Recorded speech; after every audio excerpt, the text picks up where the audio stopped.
Gary O'Donoghue there with the Trump campaign in Florida. Thank you very much. And we want to welcome in our viewers in the UK here on election night. And we are reporting, of course, from the swing state of Wisconsin. I want to bring back in our political panel, Brandon Schultz, former Wisconsin Republican Party chair, Martha Lanning, former Wisconsin Democrat Party chair. Let's just start with you, Martha. Final thoughts here now. We're obviously just moments away from the polls closing in this state. It has been a campaign really like no other. How have you viewed this as someone who obviously has been in the political game for a long time? Yeah, it has been a campaign like no other. There is more at stake here than just who's going to lead our country. It's our democracy. There's been such threats. I mean, today there's been bomb threats in Georgia at our polling locations. So it has been really grueling, a lot of mental health issues dealing with all of this. But I think what we're all hoping for is we're going to come out of here with the leadership. We're going to turn the page and we're going to come together and, Kamala Harris and Tim Walz will represent all the people. And we hope there'll be some healing in this country to bring people back together. Brandon, another political veteran, you've seen your fair share of campaigns. What do you make of this one? Has this been unprecedented for you? It has, because I think Wisconsin, like many other parts of the country, is really polarized. Wisconsin is a 50-50 state, no matter how you cut it. Half are Democrats, half are Republicans, and there's not much left in the middle like there used to be. When Martha and I were engaged in our party politics, there was a pretty big group in the middle, but now we are very partisan, very polarized. And I don't know, whoever wins this election, whether or not they will bring the country together, or if this polarization continues through the next couple of years until people finally figure out whether it's going to work for them or not. Martha, let's expand things out now just a bit. Obviously, there are several other crucial states besides just Wisconsin. Do you think we might get some clues here as the polls on the East Coast begin to close, specifically looking at maybe some states like Georgia or North Carolina? Yeah, absolutely. I mean, if the Democrats do well in Georgia and North Carolina, that is a telling sign for us. We need to do really well in Michigan, and then tonight we should have some good results by about 11 p.m. there. Pennsylvania is the one that we're all going to be watching closely. There's a lot of electoral votes there, and it's something that probably will not get decided tonight, maybe later this week. So there's a lot of things to be watching, but again, this is a neck and neck race, and so we're all going to be watching every little piece to see where it's flowing. Brandon, as you go home and watch the results coming in, obviously on BBC News, what will you be watching for as we see those polls close in a matter of minutes or hours here? Well, we did talk about turnout, and so we're going to be looking at certain counties that have high turnout. But the other thing we have in this election that we haven't had in past elections is this really early voting, this absentee voting, early voting. And so as Martha talks about looking to see results, in states like Wisconsin and Michigan and a few others, they don't start counting until the polls are closed. Now, some states are able to start this morning, so you're going to see kind of a push to tomorrow to maybe see where we are in Wisconsin and some of these other states. But I think we're all expecting just a massive turnout around the country in all the states that are targeted by the Democrats and Vice President Harris and Republicans by President Trump. This is going to be probably one of the most engaged elections I think we're ever going to see. All right, I'm going to put you both on the spot. I said I wouldn't do this, but I am going to. Martha, I think a lot of people, you got a quarter out of your pocket earlier. You said this is a coin flip. Is that how you see this, or do you venture to make a prediction? So every day, because it's so close, every day you kind of like decide where it's flowing. I believe that we'll have President Harris elect by the end of this week. And I believe that because of the energy, the momentum. It feels more like 2008, the Obama years. And I'm hoping that those voters are going to come out strong and it will be President-elect Harris.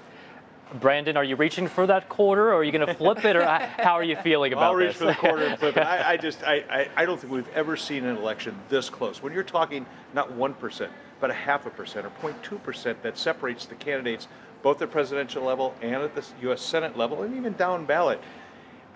Again, get out your favorite shiny quarter and flip it, because while you might see great enthusiasm here around Madison and Dane County, that may be different in Green Bay or around the state. So I still think it's a coin toss till they close the polls. It is one of those elections that we have really not seen for decades, incredibly tight here in Wisconsin and really across the country. A live look now at Washington, D.C. and the White House. That is the big prize tonight. We're expecting those polls to be closing.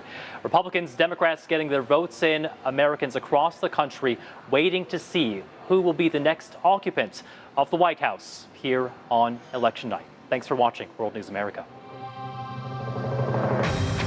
We're just minutes away from the first results in a historically close election. After months of campaigning across the country, it is the final countdown to knowing who will lead the United States for the next 4 years. It's an election night matchup that seemed unlikely just months ago. Now it comes down to Vice President Kamala Harris and former President Donald Trump. The BBC is right in the heart of the action. I'm Sarah Smith at the Harris HQ in Washington, D.C., where her supporters will be watching the results coming in and hoping to see the candidate herself later tonight. I'm Gary O'Donoghue with the Trump campaign in Florida, where the former president is expecting these results to deliver him an historic return to the White House. I'm Clive Myrie in Washington, where Joe Biden will be watching the results come in at the White House to discover who'll be replacing him in the Oval Office. BBC reporters are on the ground in the 7 swing states where this election will likely be won and lost. In Pennsylvania, Michigan, Wisconsin. In North Carolina, Georgia, Arizona and Nevada. They're speaking to voters and hearing from the candidates as the results come in. And across the globe, our correspondents are getting reaction in critical regions and analyzing the impact this election will have on the rest of the world. Here in Washington, Christian Fraser is at the touchscreen, breaking down the results as they happen. Our U.S. special correspondent, Caddy Kay, is here, along with our expert panel for analysis throughout the night. And as the night unfolds, BBC Verify's Mariana Spring will be working to separate fact from fiction in this highly contested election. I'm Sumi Somaskanda. And I'm Catriona Perry. We're live in Washington. This is the BBC's Election Night programme.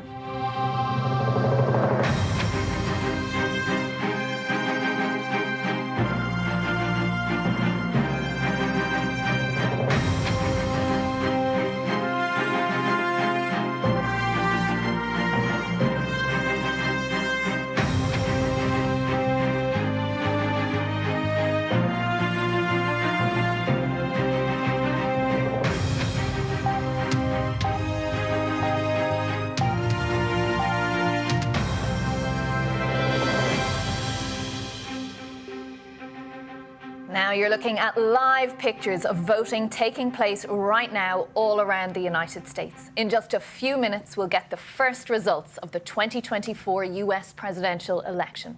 When polls begin to close in the states of Indiana and Kentucky, we'll bring them to you live as we get them. More than 80 million people already participated in pre-election voting around the country, some states seeing record numbers. Now, the campaigns are preparing for the long haul as results come in, and this could be one of the tightest races in modern U.S. history. The BBC is following this election across the U.S. and around the world like no one else can. Here in Washington, we have our expert panel, former members of Congress Rodney Davis and Stephanie Murphy, and Caddy Kay with us. Stay with us all night long as we bring you up-to-the-minute results and race projections. First, let's get right to our correspondents. BBC North America editor Sarah Smith is at the Harris campaign watch party right here in Washington, D.C. Sarah, what's the mood like there tonight? Well, there's a bit of excitement building. We just saw a rehearsal with some dancers who are obviously planning to come on if there is anything to celebrate a little bit later on. The stage is very much set for Vice President Harris to be able to come and make an acceptance speech if indeed that's the way the night pans out. But nobody here, nobody who's helping set this up, none of her supporters who are starting to arrive really has any idea whether or not that's going to be the case. I've been getting messages from people inside the Harris campaign saying that they've seen anecdotal evidence, they've seen some statistics that make them think she will outperform the polls that we've been seeing. But, you know, that's what you would expect them to say at this point in the campaign, isn't it? They're trying to keep an optimistic frame of mind. The truth is, they don't know any better than the rest of us whether what happens here at Howard University is going to turn into a celebration or whether we're going to hear her conceding defeat. Who knows, indeed. Thanks for that, Sarah. Now let's go to the Donald Trump campaign headquarters in Florida, where BBC's senior North America correspondent Gary O'Donoghue is. Gary, how are things there? Well, they're just warming up here as they are in Washington there at the Harris headquarters. The Donald Trump is a couple of miles away from where I'm speaking to you over at his home on Mar-a-Lago, which is on Palm Beach itself. They've taken this convention center, they've invited a bunch of guests. You can see they've put up a big screen and a stage, and everyone's wondering whether or not he will come here later on to claim victory or concede the election. He said at the polling station early on he would accept the result if the election was fair. That, of course, is an almost if in the case of Donald Trump, because we know in 2020 he came out at 2:30 in the morning and prematurely claimed victory when he'd in fact lost. Indeed. All right, Gary, thank you. We'll check in with you a little bit later. And the BBC's Clive Myrie is at the White House for us. Clive, this is a very different election night than President Biden had imagined.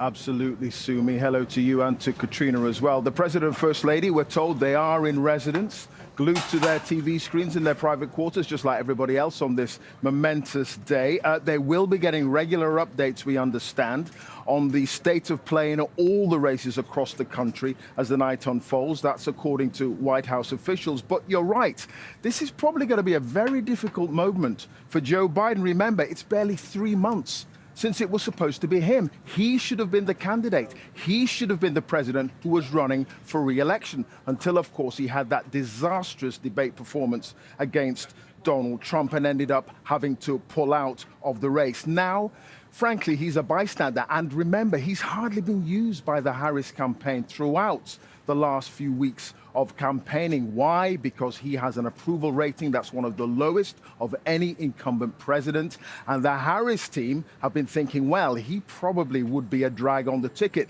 I'm actually reminded of the difficulty that Al Gore had, for instance, back in 2000. Should he have used Bill Clinton to help him on the stump after the Monica Lewinsky scandal? Very difficult indeed, and we know what the Harris team have decided to do. They simply have not used him. So it's going to be a very, very difficult night, I think. Bitter in some respects, but possibly sweet as well, if it's a Harris win. All right, Clive, thank you very much from there at the White House. Now, as we count down to the first results, it's going to be very exciting. Let's get more on the candidates and the closing arguments that they made to voters. Across the United States, voters are choosing between two different visions for America. Our country will be bigger, better, bolder, richer, safer, and stronger than ever before. Ours is about a fight for democracy and your right to be heard. Former President Donald Trump seeking to reclaim the Oval Office, pledging to tackle immigration and fix the economy. We will end inflation. We will stop the invasion of criminals into our country. Vice President Kamala Harris could make history as America's first female president and the first woman of color to hold the nation's highest office. She campaigned on reproductive rights and the economy. You can make decisions about your own body for yourself. Joined by their running mates, Republican Senator J.D. Vance, born into poverty and now competing for the second highest job in the country. I will be a vice president who never forgets where he came from. And Democratic Governor Tim Walz, the former teacher and coach, vaulted to a presidential ticket after an unexpected change at the top. We're on offense and we've got the ball. We're driving down the field. The issues are clear. Definitely a healthier economy where things are more affordable. I think closing the border is a key. I don't think that anybody should be able to control somebody else's body. Really, it's about what we think our democracy is and whether or not it's going to withstand. And the world is watching.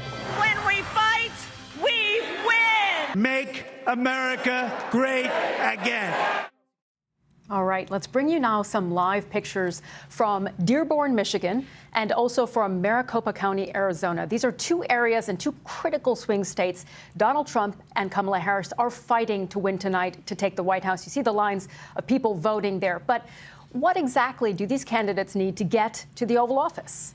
Well, the path to the presidency in the US is unique to any democracy in the world. Unlike in most countries, here you can win the popular vote or get the most votes, but not actually win the presidency. And here's why. The vote is decided by what's called the Electoral College. Each of the 50 states has a number of electoral votes equal to how many representatives they have in Congress. That's the place that makes or changes laws here.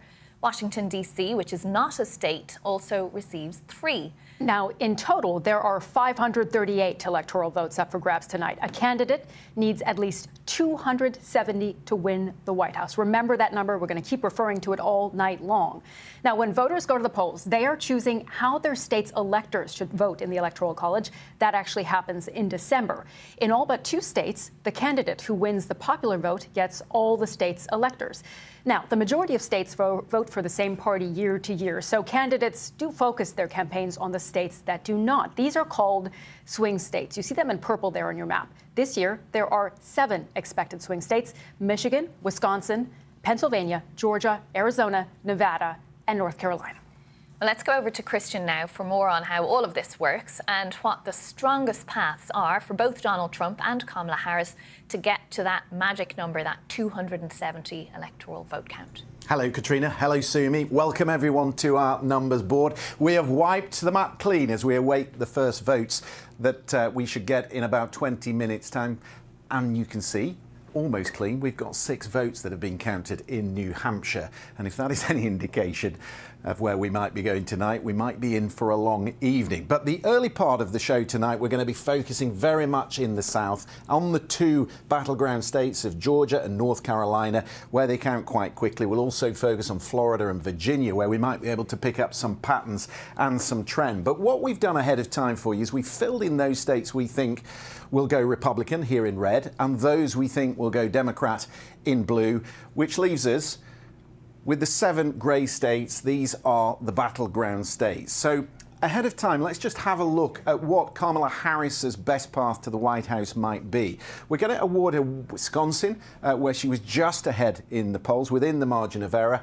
Similarly, Michigan there with 15 electoral college votes. And we're going to plot in North Carolina and Georgia, where it was equally tight and within the margin for Donald Trump. And we'll also give him Arizona, because he had a lead of around 1 or 2 points in Arizona as well. And in this scenario, so long as Democrats win the 1 district in Nebraska, Nebraska 2, which is Omaha, you can see that even without Nevada, the whole race becomes about Pennsylvania. As we said some weeks out, it may well be. So let's go back to our scenario. The one thing I would just say about these 3 Midwestern states is that they tend to vote together. They're slightly older, they're slightly whiter than the national average.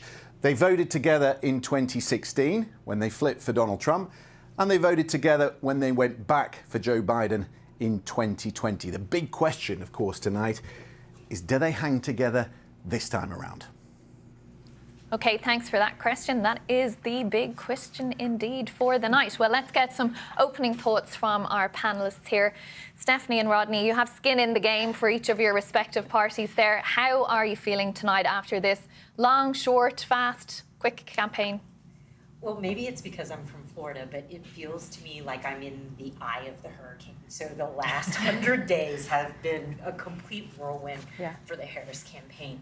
They put together a campaign very quickly, ran a very disciplined campaign. Lots has happened in those 3+ months. And now we're waiting for the polls to close, and there's not a whole lot that can be done in the last hour or 2, and you're just waiting for the second half of the hurricane, which is the results coming in and what happens after that. So it's going to be quite a night. Well, it certainly is going to be quite a night. This could be, as was teased earlier in the intro, this could be one of the closest races in our nation's history. And just this entire cycle is historic. The fact that we have a sitting president that was a candidate, not a candidate, and now we have a former president that could be president again, a vice president. I mean, it is something like the coolest Super Bowl of politics I think we've ever been a part of. But it does come down to those results Stephanie was talking about. And we're going to start to see them roll in states like Kentucky and Indiana.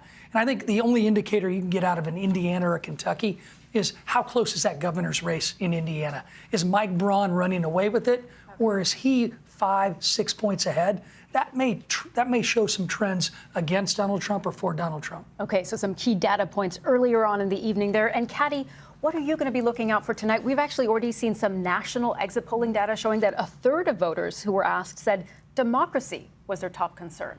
Yeah, I think I've covered now 6 American elections, which is probably far too many for anybody's health levels. And this is the first one where I've gone into the night thinking almost no result would surprise me. And it's quite possible that we come out of tonight with a much more decisive victory for either candidate. I mean, it's possible that Donald Trump gets a clean sweep of these battleground states, and it's possible that Kamala Harris's campaign also gets a clean sweep. I wouldn't be terribly surprised by either. I'm also going to be watching for any indication, and democracy in the exit polling is one of those possible indications, that the confidence that we've heard from the Harris campaign over the course of the last few days is merited. So this is a campaign that's been incredibly cautious, very disciplined, not the kind of campaign that wanted to say they were confident at all. For every message I've had with them, every conversations I've had with them over the last 3 months, they've been very careful. In the last few days, in the last week, they've sort of abandoned that caution and started to say, we think we have this. So let's see if their confidence is borne out. And exit polling data would be one of the things that we'll look at. And of course, Donald Trump's campaign saying they think they have it too. We're They seeing have it confidence too. there also. But we're talking about exit polls. Let's bring you those first bits of information that we have from exit polls. We can go across to Azadeh Moshiri now. Azadeh. So the first wave of national exit poll data has been released. And as of now, voters are telling us that the state of democracy was the single most important issue to them when they were deciding who to vote for as president. Now, keep in mind, this is preliminary data and it could change throughout the day as voters continue to be surveyed as they leave their polling places. But right now, if you look at the figures, the state of democracy is on top with about 1 in 3 voters telling us it's the most important issue to them. It's then followed by the economy with about 3 in 10 voters saying that's the most important issue for them. Then abortion, followed by immigration, and foreign policy is the least picked option.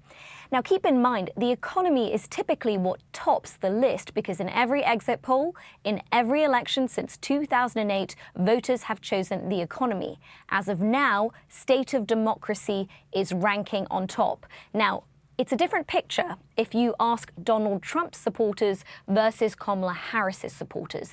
Now, Kamala Harris's supporters have put the state of democracy as their most important issue, but Donald Trump's supporters have put the economy. So digging into the numbers a little bit more, about 6 in 10 voters Harris supporters have said that that democracy, the state of democracy, is the most important to them, followed by abortion, which is about 1 in 5 voters, and then economy. About 1 in 10 Kamala Harris supporters have said that's the most important issue to them. Looking at Donald Trump supporters, you see the economy on top, with about half saying that ranks on top for them, followed by immigration. That's 1 in 5, and then followed by state of democracy with only 1 in 10. So a different picture when you're looking at Kamala Harris and Donald Trump supporters versus the broad national picture. And it is a broad national picture. Remember, these numbers are taken across voters nationally, but this election is won state by state. Again, all these numbers could change. It's an important caveat, but as soon as we have any more data, we'll bring that to you. Okay, Azadeh, and we will check in with you in a little while for that, and we'll break down those exit poll results in just a moment. But we are just a few minutes from the first results here in the US, and this is what you can expect as the night unfolds. If you're staying up with us, and please do, we'll be following all the poll closings and the results as they come in, and that'll start to give us a better picture of just who might win this election. In just an hour's time, the battleground state of Georgia will close. Now, that state voted for the Democrats, went blue for the first time in decades in 2020. Then just 30 minutes later, another key swing state, North Carolina, will close. That state has been mainly red for the Republicans for decades. Donald Trump won there the past 2 times, but Democrats are hoping to flip it over tonight. Then at 8 p.m. in Washington, 1 a.m. in the UK, we'll see the biggest batch of poll closures when 16 states and the swing state of Pennsylvania will close. That state has the most electoral votes of the 7 battleground states, could be the key to winning the presidency. So you'll hear a lot about Pennsylvania tonight. Then at 9 p.m. in Washington, when it's 2 a.m. in the UK, 3 swing states will close their polls: Arizona, Michigan, and Wisconsin. All 3 went for Joe Biden in 2020, and they are polling close between the 2 candidates tonight, so a lot to watch for there.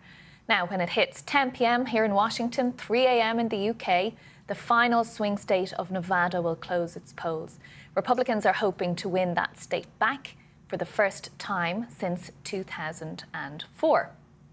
Now, we won't get projections for all of those states the moment the polls close, but we will be staying on top of all of the results, and we'll bring them to you as soon as we can. And of course, we'll have a series of experts, analysis and correspondents with us right through the night, including in a few minutes we'll hear from broadcaster Piers Morgan, who will join us from New York for his thoughts on the election and on the prospects for his friend Donald Trump.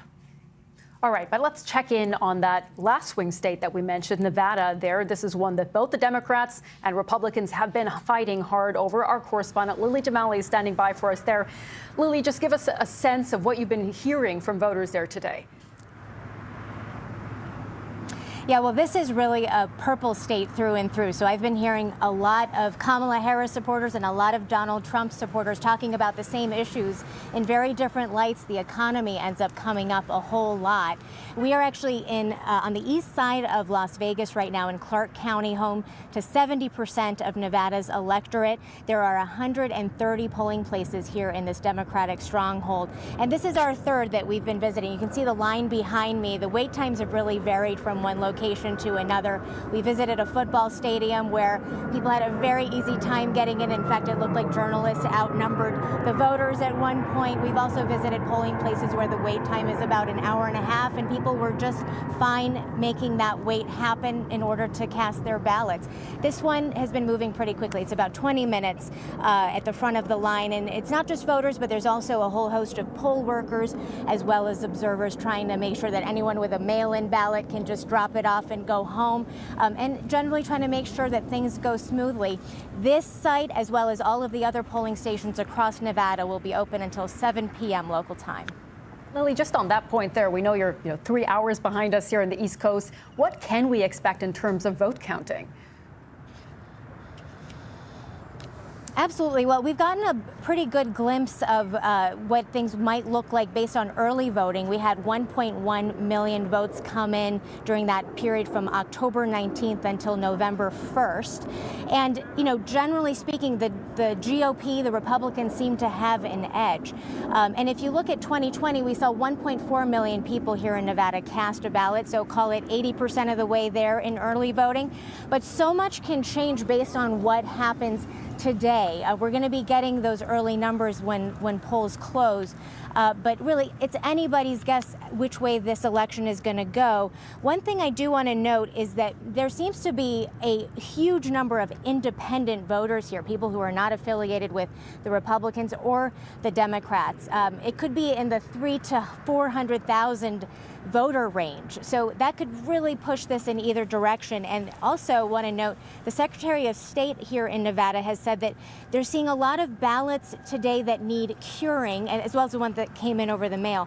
That is basically an indication that there was some kind of flaw with those ballots, either a missing signature or a mismatched signature. And what happens in that instance is that those voters are actually called into an election center to deal with that issue. So, that could change things. And we also know that people can be dropping off their ballots through today, as long as they're postmarked by today. As long as they get to where they need to go by Friday, those could still count and ultimately swing this election one way or the other. Okay, Lily, well, we'll be checking in with you plenty of times before the night is over, but for now, thank you for that. Now, we can go to New York and speak to broadcaster Piers Morgan, of course, a friend of Donald Trump and very familiar with things here in the US. Piers, you lived here for a long time. You had your own show here as well.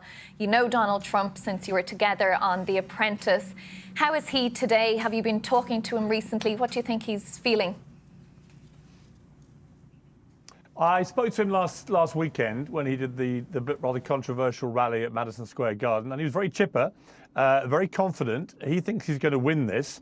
I've got to say that anyone who thinks they know what's going to happen tonight is talking baloney, because I have never seen, I've studied American politics for a long time, I've never seen polls at a national and swing state level that have been so close on election night. So we could see any result here. I mean, this could be a narrow Trump win, a narrow Harris win, a landslide Trump win, or a landslide Harris win. Anything could happen. My gut feeling, having been in America now for a week, and having been in Los Angeles recently, is that I think Trump is going to win. Okay, when we're talking to peers, we're looking actually at pictures from the Trump HQ there, the convention center in Palm Beach, where people are already starting to gather, wearing stars and stripes and sparkly cowboy hats and all of that. You think Donald Trump is going to win? What is it? What have you picked up on in the last week here that gives you that sense? Well, look, I think it's been one of the most extraordinary roller coaster presidential races imaginable. You know, I can remember about 6 months ago, people saying this is going to be really boring. Biden v. Trump again, two old white guys duking it out. We had all this in 2020. God, there's nothing better to do. And look what's happened since. We've had 2 assassination attempts. Trump has been convicted of a crime.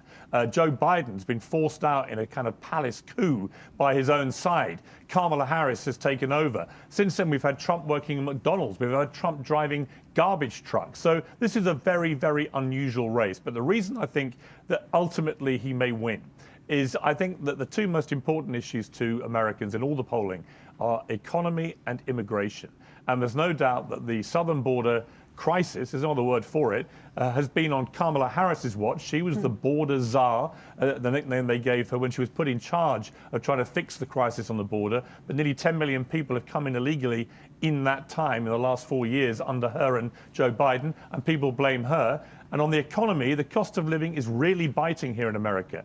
And if you go around, you talk to people, the one thing you hear again and again is they are feeling the pinch in their pocket from the raging inflation, which has come down, but is still, of course, going up. So prices have consistently gone up in the last 4 years, and they're hurting. And I think that for those reasons, Trump is perceived to be, again in the polls, much stronger on the economy and immigration, and I think that's why he'll win. Pierce, can I ask you on those points? In this past week that you've been here in the U.S., we've seen a little bit of a shift in the sense of optimism, as we were saying here in the studio a little bit earlier, for the Kamala Harris campaign, because they believe that Donald Trump hasn't actually stuck to the script on those issues, on the economy, on immigration. You mentioned that rally at Madison Square Garden and the rhetoric we heard coming out of that. Do you think that has an impact? Look, I think everything has an impact, and I think that Trump can be his own worst enemy when it comes to what comes out of his mouth.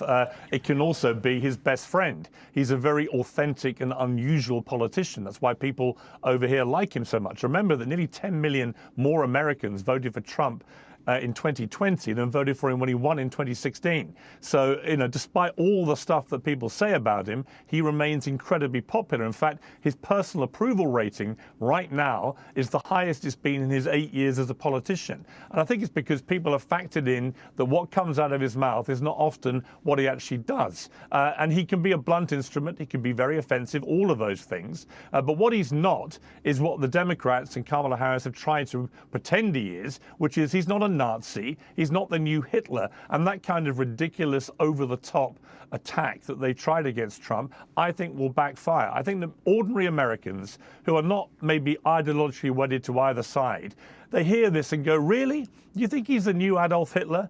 Someone who killed 12 million people, who put 6 million Jews into a Holocaust? You think this guy is that guy?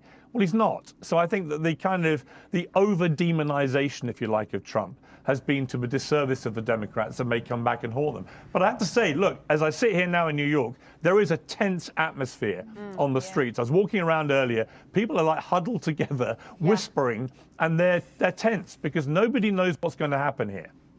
Piers, it's Catty Kay here. For our viewers who are watching this in the UK or around the world, how much difference do you think it makes to them whether Donald Trump is elected or Kamala Harris is elected tonight? Or is America kind of moving inexorably, whoever is the president, in a slightly more kind of isolationist, protectionist direction? Well, I certainly think that after many decades of foreign wars, most Americans now, I think, are pretty sick and tired of America being the global policeman. Now, they are, of course, the global policeman through sheer size and military power. And one of the things that Trump, I think, doesn't get enough credit for is what he did with NATO funding. When, if you remember, he said, look, if America is going to be paying the lion's share of the money and supplying the lion's share of the military hardware, then all the other NATO countries must pay their minimum 2% of GDP towards the contribution of NATO costs. And guess what? They're now all paying it. So again, Trump can can be this blunt instrument, but his natural instinct is to be isolationist, is America first. He wants to bring trade back to America. He wants to stop China dominating trade in America, hence his demands all the time to have hefty tariffs against China. Now, a lot of economists think that may not work, and it might actually end up costing America more than it saves them. But Trump has he has a way of, as we saw in the first 3 years of his tenure, of delivering in a blunt way, and it can often be a very blunt way. He often can produce things which the average American goes, you know what? That makes sense to me. It's common sense. And if he does win, it will be that does it. But, look, I think whoever wins, the world is looking and thinking, what does this mean for the rest of us? And I think if Donald Trump wins, it probably means that there'll be more America first. If Kamala Harris wins, then she is more likely to want to stand by Ukraine and do things like that than Trump is. So it's going to be very consequential, whatever happens here. And Piers, when you're talking about walking around New York there and feeling that tension in the air, there's been a lot of discussion here about what will happen if Kamala Harris does win, whether Donald Trump will accept that result or not, whether he'll come out and declare victory before all of the polls are actually closed. What do you think? How do you think he'll react? I think he'll react entirely predictably. He'll try and claim victory as early as possible, even when he's not actually won. And he'll do that to muddy the waters. And I'm sure he will challenge the result if he loses. He's Donald Trump. He doesn't like losing. And we saw the catastrophic effect of that on January the 6th with the appalling riots at the Capitol after the last time he refused to accept it. So as somebody who's known Trump nearly 20 years, I've said to his face, you lost that election fair and square. You have not proven that that election was stolen, and you should accept it and move on. But to this day, he has not accepted it. He lost that 2020 election. So look, I think that Trump will be Trump. But the question, I think, will be, how does the Republican Party respond? If Trump loses this time, is that the end of Trumpism? Is that the end of MAGA? And it might well be, because they might decide, you know what, this guy, he won in 2016, but he's been a pretty consistent electoral loser since then. So if Trump loses now, that could be the end of him as a meaningful politician in this country. But if he wins, then you could argue it's the greatest comeback in the history of politics. It would be like Tiger Woods when he won the Masters again, when everyone thought he was finished. So the stakes for Trump personally are incredibly high, never mind for America and the watching world. Indeed, indeed. Piers, lovely to talk to you as always. Thanks so much for speaking to us on BBC News. My pleasure. All right, one of those key swing states that the Trump campaign, the Harris campaign has been investing heavily in is Wisconsin. It's one of those Midwestern Rust Belt states, former industrial heartland.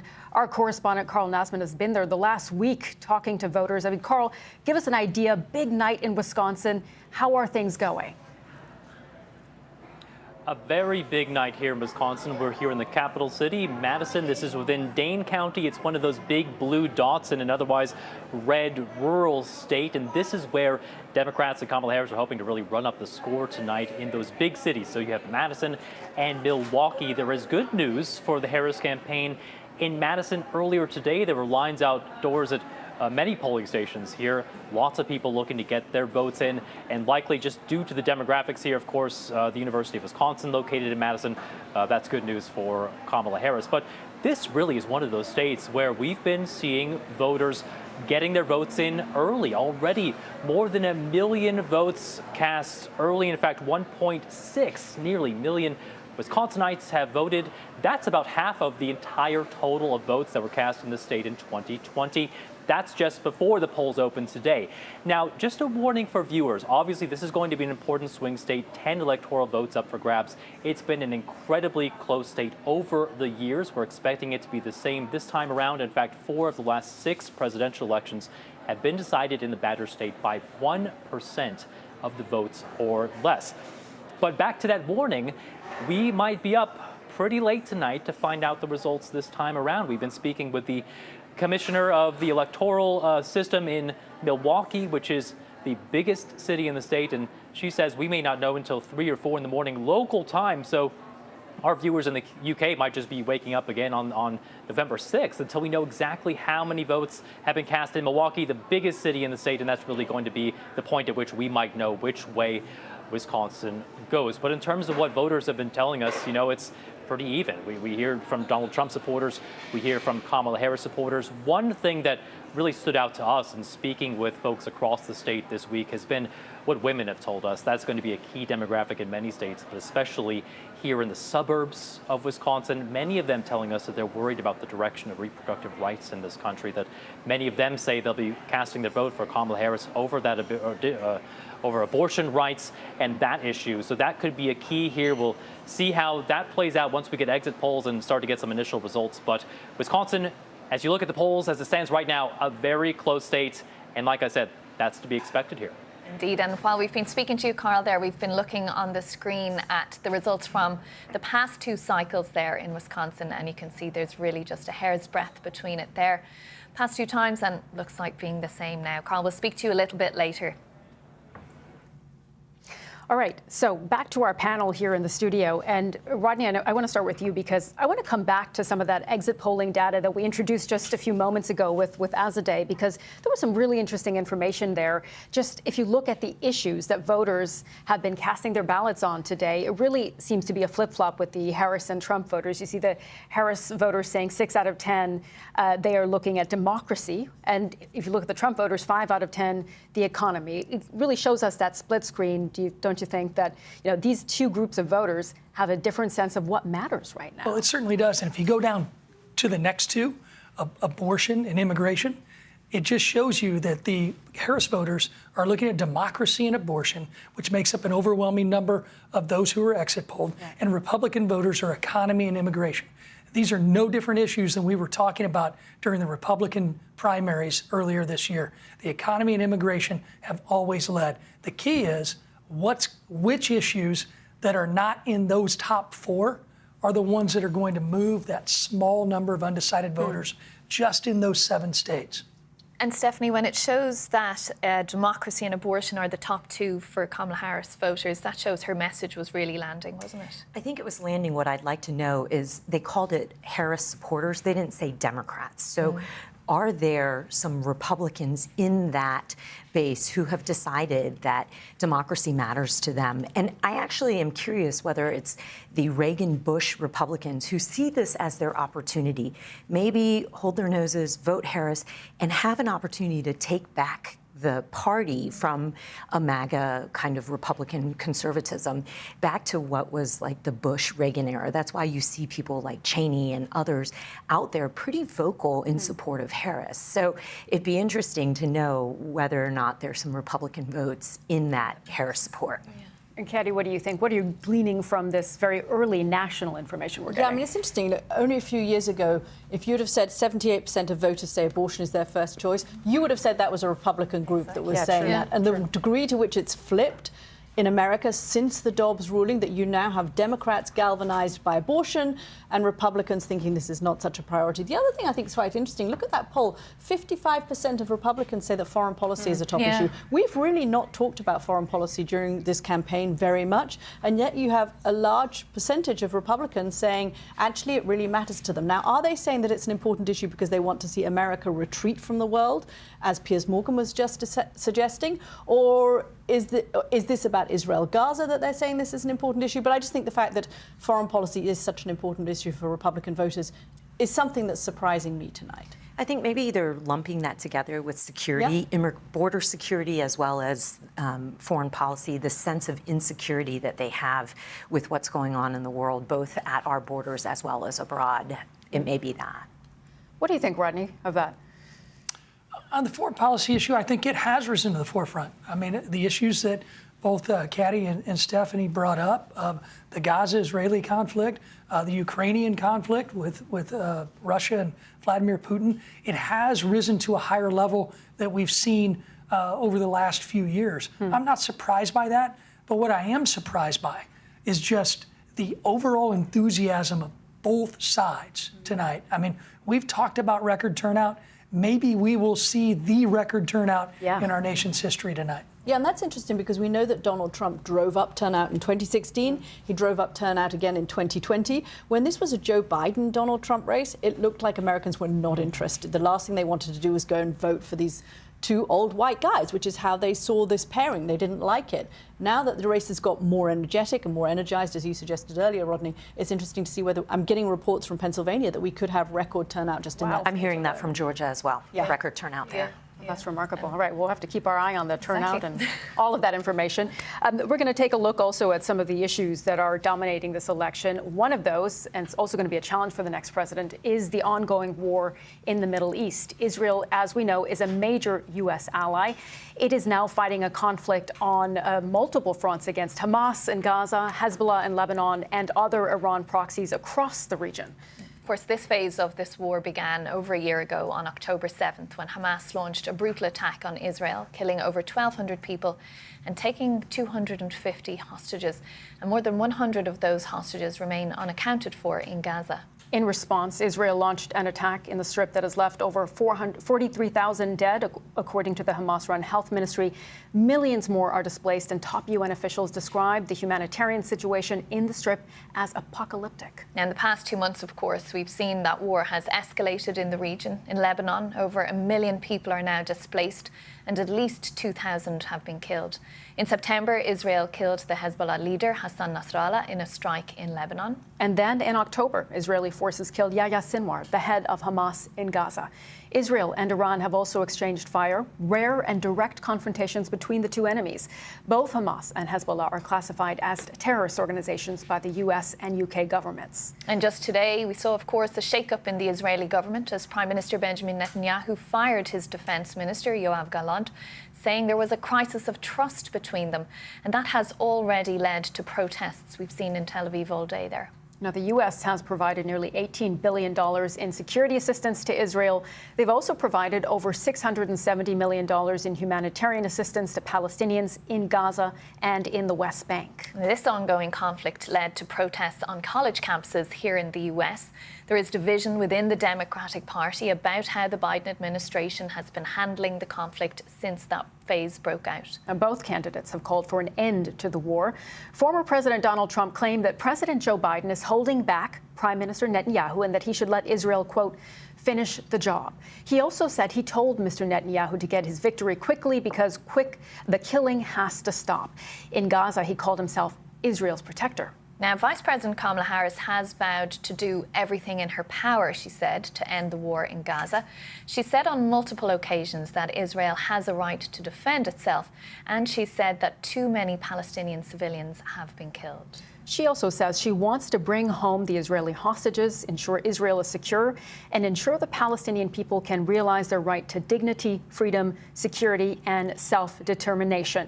We have our correspondent, Lise Doucette, standing by for us in Jerusalem tonight. Lise, really good to see you. Give us a sense of how closely people there are watching this election. Well, the day began here in Israel with all of the Israeli newspapers, front page coverage, a photograph of Kamala Harris, a photograph of Donald Trump. Everyone, of course, was glued to this, waiting for this night of all nights. And then, as you OK, we seem to be having a little problem with our sound there with Lise. We're going to try and fix that, and we'll get back to hear from her in just a moment. Just to carry on what we were discussing, though, about the Middle East and how important some of those early exit polls have placed foreign policy. How big of an issue is this going to be for Kamala Harris in Michigan, Stephanie, do you think? I mean, we've seen a lot of protests there from the Arab American, Muslim American population, of course, most concentrated in Michigan, in those areas outside of Detroit. You know, I've seen campaigns in recent weeks as that community realizes that their uncommitted vote in a primary doesn't have the same consequence as not voting in a general. And so they're talking about trading votes. They've set up networks to trade votes in safe states so that they can still vote no, but that there's or vote yes for her in Michigan where it matters to prevent Trump from getting back into the White House. But there's a no vote in a safe state. So I think, you know, people are starting to understand that the consequence in a general election of allowing Trump to be elected might create a situation that is far worse in the Middle East as far as human rights and humanitarian concerns are than if Harris was in the White House. Rodney, we saw Donald Trump actually campaigning in Dearborn, which is one of these areas that has a very high concentration of Muslim Americans, Arab Americans, would have been a Democratic safe stronghold that no Republican candidate would really have gone into, and yet there he was on the stage. Well, Donald Trump is not a traditional Republican candidate, even though he's been president before. We all know how he's likely to govern if he wins again tonight. But going into Dearborn was a message that I guarantee was driven by Donald Trump. He wants to go in and take votes away from what would be considered the Democratic base vote. And polling leading up until tonight has shown us that he's been successful with many of those voting groups. I just saw a recent poll that was done by Public Opinion Strategies that said that the Latino vote is still overwhelmingly not as high as where they need it to be for Vice President Harris. Okay, we're going to pick up on that point, but let's go back to our chief international correspondent, Lise Doucette. We just had a bit of a problem with her sound a moment ago, but Lise, I think we fixed the issue, so we'll start again and ask you just how people there are looking at this critical U.S. election. Well, I think we have to begin by underlining that when it comes to U.S. policy vis-a-vis Israel, in the United States, it's not foreign policy, it is domestic policy. It doesn't matter who wins this election, Israel's strategic relationship with the United States will remain rock solid. And Israel will continue to provide billions of dollars in military and financial aid to Israel every year. This morning, the day began with a photograph of Kamala Harris and Donald Trump dominating the front pages of all the newspapers. Now, this was knocked off the top story when Prime Minister Netanyahu suddenly fired his defense minister, Yoav Gallant, which led some Israeli media to say that Prime Minister Netanyahu wanted to send a message that the policy of what was going to happen in this war wouldn't be determined in Washington, it would be made right here in Israel. But even though the relationship is solid, no matter who's in power, what you see in the polls, what you hear in the streets, what you even see on the billboards is that a vast majority of Israelis believe that Donald Trump would be better for Israel. There was even one poll, one of the latest polls, said that 2/3 of Israelis hold this view. And of course, they look back to the Trump presidency and what he did when he was in power, moving the U.S. Embassy from Tel Aviv to Jerusalem, recognizing the annexation of the Golan Heights, pulling Iran out of the landmark nuclear deal. And as you mentioned, the comments that Donald Trump has made during the election have really underlined to the Israeli people and to the Israeli Prime Minister, Benjamin Netanyahu, that Donald Trump would give him a freer hand. But there is always that issue of the unpredictability of Donald Trump. He's also known as a man who wants to end the wars. Would he allow Prime Minister Netanyahu to continue? There's no ceasefire in sight in Gaza, no ceasefire in sight in Lebanon. We know there's going to be, we expect there will be, well, Iran says it's going to retaliate with an attack on Israel and that Israel would reply. What kind of leeway would Donald Trump give in terms of the targeting? We just don't know. When it comes to Kamala Harris, there's expected to be a continuity with the Biden administration. But of course, Kamala Harris doesn't have the hinterland of Joe Biden, who describes himself as a Zionist, decades of loyalty to Israel. And he's made that absolutely clear in terms of the way Israel conducts this war. Kamala Harris, at every turn, has emphasized Israel's right to defend itself. But she's been more critical in public of Israel's conduct of this war, and has been seen to be more emphatic in expressing her sympathy and concern about the suffering of Palestinian civilians. So for that reason, I'm sure they're all around in homes across the state of Israel. They are watching very closely tonight because they know this is a consequential election for the state of Israel. And indeed, they'll be watching right across the region. Indeed, and around the world, one suspects. Lise Doucette there in Jerusalem. Thanks so much for bringing us the view from the Middle East. Okay, let's bring in another guest now. We have with us Democrat Senator Chris Coons of the state of Delaware. He's a co-chair of the Harris campaign as well. Senator, thank you so much for joining us tonight. I know it's very early on in the evening at this point, but just give us a sense of how you're feeling right now. I'm optimistic. I've been all over Pennsylvania in the last week. I had a chance to be in Philadelphia last night as Vice President Harris gave her optimistic, forward-looking closing argument to an excited, fired-up rally crowd. And I have seen over the last few weeks a remarkable number of volunteers, 90,000 volunteers, come out and spend weekend after weekend knocking on doors, leaving literature on doors, communicating with voters. At the end of the day, in what is, by many polls, a very close election between former President Trump and Vice President Harris, the margin of effort of the volunteers that Vice President Harris has drawn to her campaign with her hopeful, positive, forward-looking message, I think is why we will win tonight, and she will be our next president. Senator, I know everyone's watching Pennsylvania, the biggest prize in this election, of course. You said you've been on the ground in Pennsylvania as well. There are concerns about weaknesses among Latino voters, weaknesses on the economy as well. Do you think the Harris campaign has had a good enough answer to some of those concerns that voters have? Absolutely. Look, first, Donald Trump just keeps talking and saying things that have hurt his case. He has proposed double-digit tariffs on all imported foreign goods. And the number goes up and up as he talks about it. That's the equivalent of a national sales tax that'll cost the average American family at least $4,000 a year on things like fruit and vegetables, clothing, furniture, cars that we import from other countries.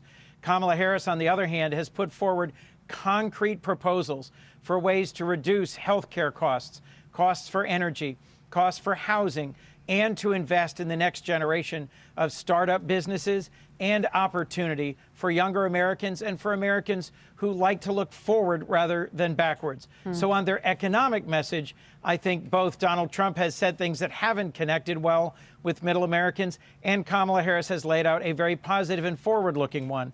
And at a recent rally in Madison Square Garden, the supposed comedian said a whole series of things quite offensive to Puerto Ricans. As a result, in the week after that, leading Puerto Rican national figures have endorsed Kamala Harris, and that will have a significant impact in Pennsylvania tonight as we see the outcome of this election. Okay, and Senator, are there any states where you feel that Kamala Harris is particularly vulnerable, where it's really tough for her to try and get over the line? Well, look, I think if she were to win Iowa tonight, I'd be quite surprised. There was a credible poll by a long-established credible pollster that said that she was likely to win Iowa. I would be quite surprised if that were the case. I have family in Iowa. It's trended quite far to the right in recent elections. So that's one state where I'll say, despite a long history of having elected both Democratic and Republican senators, if we win Iowa tonight, I will be genuinely surprised. All right, Senator, thank you so much. Great to speak to you tonight. Okay. Now let's go over to Trump headquarters and see what the view is like there at the moment. Our senior North America correspondent, Gary O'Donoghue, is there. Gary, how are things? It's very early in the night, of course, but what's the sense there? Well, there's sort of a trickle of special guests being allowed in. They're sort of playing a mixture of the Donald Trump playlist and putting Fox News on pretty loud at various times. So I think sort of a gradual build. We have absolutely no idea, of course, whether or not the president will come, the former president will come here at any point during the evening. I'm sure his campaign doesn't know that, particularly at this stage either, because they will look to see what happens in those 7 states that we've been focusing on so heavily. He's been in North Carolina, if you think about that, for the last few days, a state that he won twice in a row, so they've been playing defence even in some of the places where they should be up. So I think there's a lot of unpredictability about tonight, but they're trying to generate a bit of a party atmosphere. There's hundreds and hundreds of media, as you can imagine, and just 2 miles across the road, across the little patch of water between here and Palm Beach itself, that's where the former president is, at his Mar-a-Lago resort with his friends, his family, his donors, and we're told Elon Musk too. Of course, it's been quite an extraordinary campaign, Gary. I mean, you mentioned Mar-a-Lago is nearby, but also nearby is the golf course where Donald Trump, there was that second assassination attempt on him.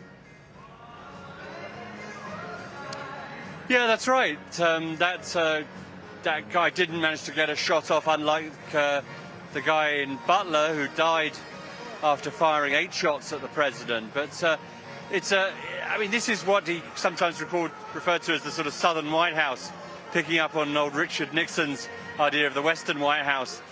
And this is where I think the former president feels particularly safe, feels particularly at home. And I'm not surprised he's decided to come here tonight. The weather's pretty nice as well, to be honest. And all in all, I think, we'll see what he does later on. But it was interesting looking at him at the polling station earlier. He sounded really tired. He was absolutely hoarse as well. I mean, it's not surprising given he, just like Kamala Harris, was doing 3 or 4 events each day in 3 or 4 different states over the last week or two. So, I mean, it's a grueling schedule, and if you're 78 years old like he is, I'm not surprised it has taken its toll. But well, we'll see. We'll see what he does later on when the results start flowing in. He may decide, and I'm sure it will be his decision, to come over here and declare victory early, just like he did in 2020, or as some of his advisors have been also saying, don't do it too early, it could be humiliating, wait, bide your time. So all those things are possible, all of them. Everything is possible tonight, it seems. Indeed, Gary there in Florida at the Donald Trump campaign headquarters watch party. Thank you for talking to us. All right. Well, as we know, the 7 critical swing states are the ones that are very likely to decide this election. We've been checking in on them all night. Let's go to another one of them. Michigan, another one of these Rust Belt battleground states that's going to be so critical. Our correspondent Ione Wells is standing by for us there. Ione, you've also been there speaking to voters for a week or so. Give us a sense of what the feeling is there tonight. That's right, and I think certainly those preliminary exit polls that we've seen really match what I've been hearing from voters here in Michigan over the last couple of days in particular. I was at a polling station here in Detroit earlier today. Some people there who told me they were voting for Kamala Harris talked a lot about 2 things, abortion rights and also democracy, saying that they felt this was a vote to protect women's freedoms, but also that they felt they were concerned that they didn't think Donald Trump would accept the result if he didn't win the election. That was one of their major concerns. Now, equally, last night I was at Donald Trump's final rally in Grand Rapids in Michigan, which was an area that was previously a pretty Republican stronghold, but which Joe Biden managed to swing in 2020 to the Democrats. A lot of the Trump supporters there, again, matching what these preliminary exit polls have been telling us, saying that the top issues for them were immigration and the economy. In particular, they were saying they wanted Donald Trump to close the borders. They were fed up with the U.S. sending what they described as billions of dollars to other countries. They also did suggest that they were a little bit skeptical about the sort of election results themselves, already casting doubt on the electoral system. This matches some of the unfounded claims that Donald Trump himself has been putting out in some of his rallies over the last couple of days. So I think that does match what we are hearing from these preliminary exit polls about the divide of issues that are top of people's minds, both on the Democrat side, but also for the Republicans too. And Ione, one question we've been discussing already, the impact that Arab American, Muslim American voters in Michigan and places like Dearborn could have. You've been speaking to some of them as well. Have you gotten an indication of which way you think they will cast their ballot? That's right. I spent a lot of time in the city of Dearborn, which is the largest Arab majority city in the U.S. And it is fair to say that the Democrats are nervous about that area for a reason. There is tangible anger and upset there among the Arab American population, particularly those who have friends or relatives who are affected by the conflict in Gaza or in Lebanon. They are very angry about how the Democrats have handled that situation and furious that U.S. taxes are going towards Israel in particular. Now, the reaction about how to vote was pretty mixed. I heard from some people saying they would still vote for the Democrats, but perhaps more reluctantly. Some saying that they would vote for Donald Trump instead as a bit of a protest, and others saying they might vote for a third-party candidate, somebody like the Greens' Jill Stein, who is hosting a watch party in Dearborn tonight, which I think suggests that she's pretty confident she may pick up some support there. Certainly, if there was a significant turnout for a third party, that could be something that troubles polls the Democrats. And I think that has been one of their top priorities in this state in the last couple of days. It was notable, for example, that Kamala Harris chose to open her final rally in Michigan by pledging that she would do everything she could to end the war in Gaza. All right, Ione, thank you so much for that update from the battleground state of Michigan. Now we can go just across town here to Howard University to our North America editor, Sarah Smith, who is at the Kamala Harris headquarters watch party for tonight. Sarah, what's going on there at the moment? Well, there's plenty of music and excitement as the tension is building here, but frankly, there's not any real clue as to what is going on. As one insider in the Harris campaign just said to me recently, there are too few tea leaves to read. And I think that is the truth. No matter how optimistic people insist in this campaign that they are as they're getting ready for what they hope will be a great celebration here later tonight, they just don't know which way it's going to go, or frankly, whether or not we're going to pack up here tonight without even knowing a result. Will we see Kamala Harris on that stage giving an acceptance speech or conceding, or will we get to the early hours in the morning and not have seen either of the candidates? Any of these things are possible, but you can probably hear the music, and there's been plenty of dancing going on the stage. If this is going to be a celebration, they're getting ready. All right, Sarah Smith, will speak to you later in the night. Thank you for that. All right, we can speak now to another guest. Brian Lanza of the Trump campaign is with us. Now he's at the headquarters there in Florida. Brian, we've been looking at some of the images there. I know it's still a little bit slow as it's early in the evening, but it looks like it's filling in. How are people feeling? How's the campaign feeling at this point in the evening? First of all, thank you for having me. Listen, we're feeling like every campaign feels at the end. We're counting on our team to execute for people who are in line, that they stay in line and vote, and those who are going to the polls, that they bring 10 of their friends, specifically in Pennsylvania and Wisconsin. You know, we have a plan. We've seen that plan executed in the early vote, and we're very confident with the early vote results, and we continue to execute that plan on Election Day. And, you know, if we execute like we designed, we feel that we're going to have a very victorious day, either later tonight or early tomorrow morning. And Brian, what has the former president been doing today? How has he spent the day? He finished up very, very late last night, well after midnight there in Michigan. Listen, he's a busy guy. You know, he came by the headquarters today. He thanked a lot of the volunteers and staff for the hard work that they committed, and he's been on the phone talking to friends and supporters and talking about, you know, what the campaign that he ran. Like, this is a man who left everything on the field. He did all these rallies in the final weeks. He's never stopped running in the last 2 years, and we see that result tonight. So I think he feels confident that he's done everything he can, and at the end of the day, it's in God's hands, but more importantly, it's in the hands of the American voter. And Brian, we heard some criticism, I guess, earlier in the day that perhaps Donald Trump would come and claim victory before the results were fully projected and fully tabulated. What do you say to that? Listen, everybody has hypotheticals about what Donald Trump's going to do. Let's just wait to see what Donald Trump does. When the votes are counted, we're very confident that we're going to have the results that are favorable to us, and let's just wait to see what happens. What we will say is this: we demand and we want a fair and free election. We've seen some shenanigans in Pennsylvania already with respect to voter registration, and I tell people, when you commit voter registration fraud, it's the first step in actually committing voter fraud. We've heard instances of counties keeping Republicans out, keeping our volunteers and our lawyers out, and we've had to go to court to correct those things. But like I said, if it's a fair and free election, we feel very confident with the results. And Brian, you know, I know you're a senior advisor for the Trump campaign, but where do you see perhaps some weaknesses for the campaign? Where are you at all concerned about the possibility of Donald Trump picking up votes tonight? Listen, at the end of the day, our weakness is always going to be what the media decides to portray. We're confident that when it's up to the voters and they make an educated decision, that we're going to be in the right space. But the reality is the left-wing media here in the United States, it's not abroad, but here in the United States, very much has their thumb on the scale for Kamala Harris. So we have to push beyond that, and we're pushing on through the end, to the very end.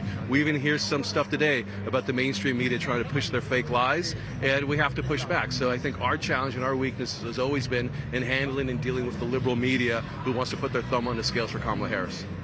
But the end result is the only way to fix that is vote. Go vote, stay in line and vote, and if you haven't left yet, grab 10 of your friends, specifically in Pennsylvania, Wisconsin, and Michigan, and drag them to the polls to vote for Donald Trump. Okay, Brian, thank you so much for joining us there right at Trump headquarters. As we know, that's going to heat up as the night goes on. Very exciting. Thank you, Brian. Let's go now to Clive Myrie, who's at the White House for us and has been looking, of course, at what all of this means and how President Biden has been spending the evening there. Yeah, no doubt. In front of the television screen, keeping an eye on what's been going on in the race so far. But remember, this election isn't just important to Americans. It has global significance. Remember, whomever ends up taking possession of the keys, as it were, to the White House just behind me there, they will become commander-in-chief of the most powerful military the world has ever known. And American power and prestige is easily projected globally, not just militarily, but diplomatically. Look at the influence, perhaps, in the war in the Middle East, currently involving Israel and Gaza and Lebanon and Iran, but also the war in Ukraine as well. Every single world leader is keeping an eye on this election race. And just take a look at this. To my right, my colleagues, journalistic colleagues from all around the world, from Spain, from Germany, from as far as Egypt, and many, many other countries as well. That's how important this race is on a global scale. So what will American foreign policy look like depending on who ends up taking possession of the White House? With me is the BBC's international editor, Jeremy Mowen. Jeremy, it's good to see you. First of all, let's look at one specific flashpoint, the Middle East. How do you think that might change depending on who wins this election? Well, no matter who's in the White House, Clive, support for Israel in America is a given. That is going to continue. The question is whether there are conditions attached to it.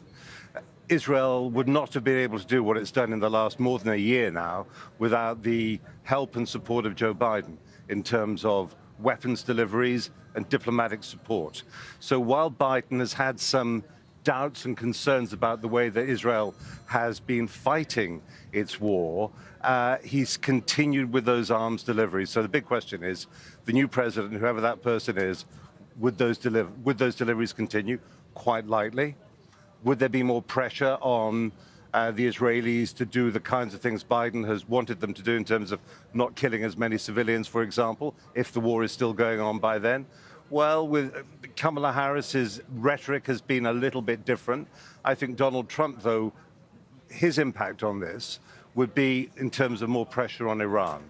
When he was president before, that was one of his big focuses. And I think that the Israelis have got eyes on trying to do more against Iran if Iran hits them again, hitting their nuclear facilities, perhaps, hitting their oil industry. That's something Biden didn't want them to do. If Donald Trump's in the White House, that might happen. For many countries in the West, international security has been underpinned by NATO. Donald Trump has suggested he might pull America out of NATO. I mean, one, is that a likelihood? But two, what would that mean? Yeah, well, I think when he was president, he talked like that. People somewhat discounted it. However, he's said many times he feels that a lot of people in Europe, a lot of countries have been basically freeloading off America. And I think he's probably correct in that, because they've allowed their defense budgets in some cases to dwindle right away, relying on this American protection. And he's been saying to them, and I think that message has got through, not just when he was president, but also under the Biden presidency, that they have to spend more. And that's what they're doing, because, of course, there is concern about the war in Ukraine, the Russia-Ukraine war, and the way that that's going. I think one thing that is going to be really important is if he says anything about the Article 5 obligations in the North Atlantic Treaty. That's the mutual defense. You attack one, you attack all.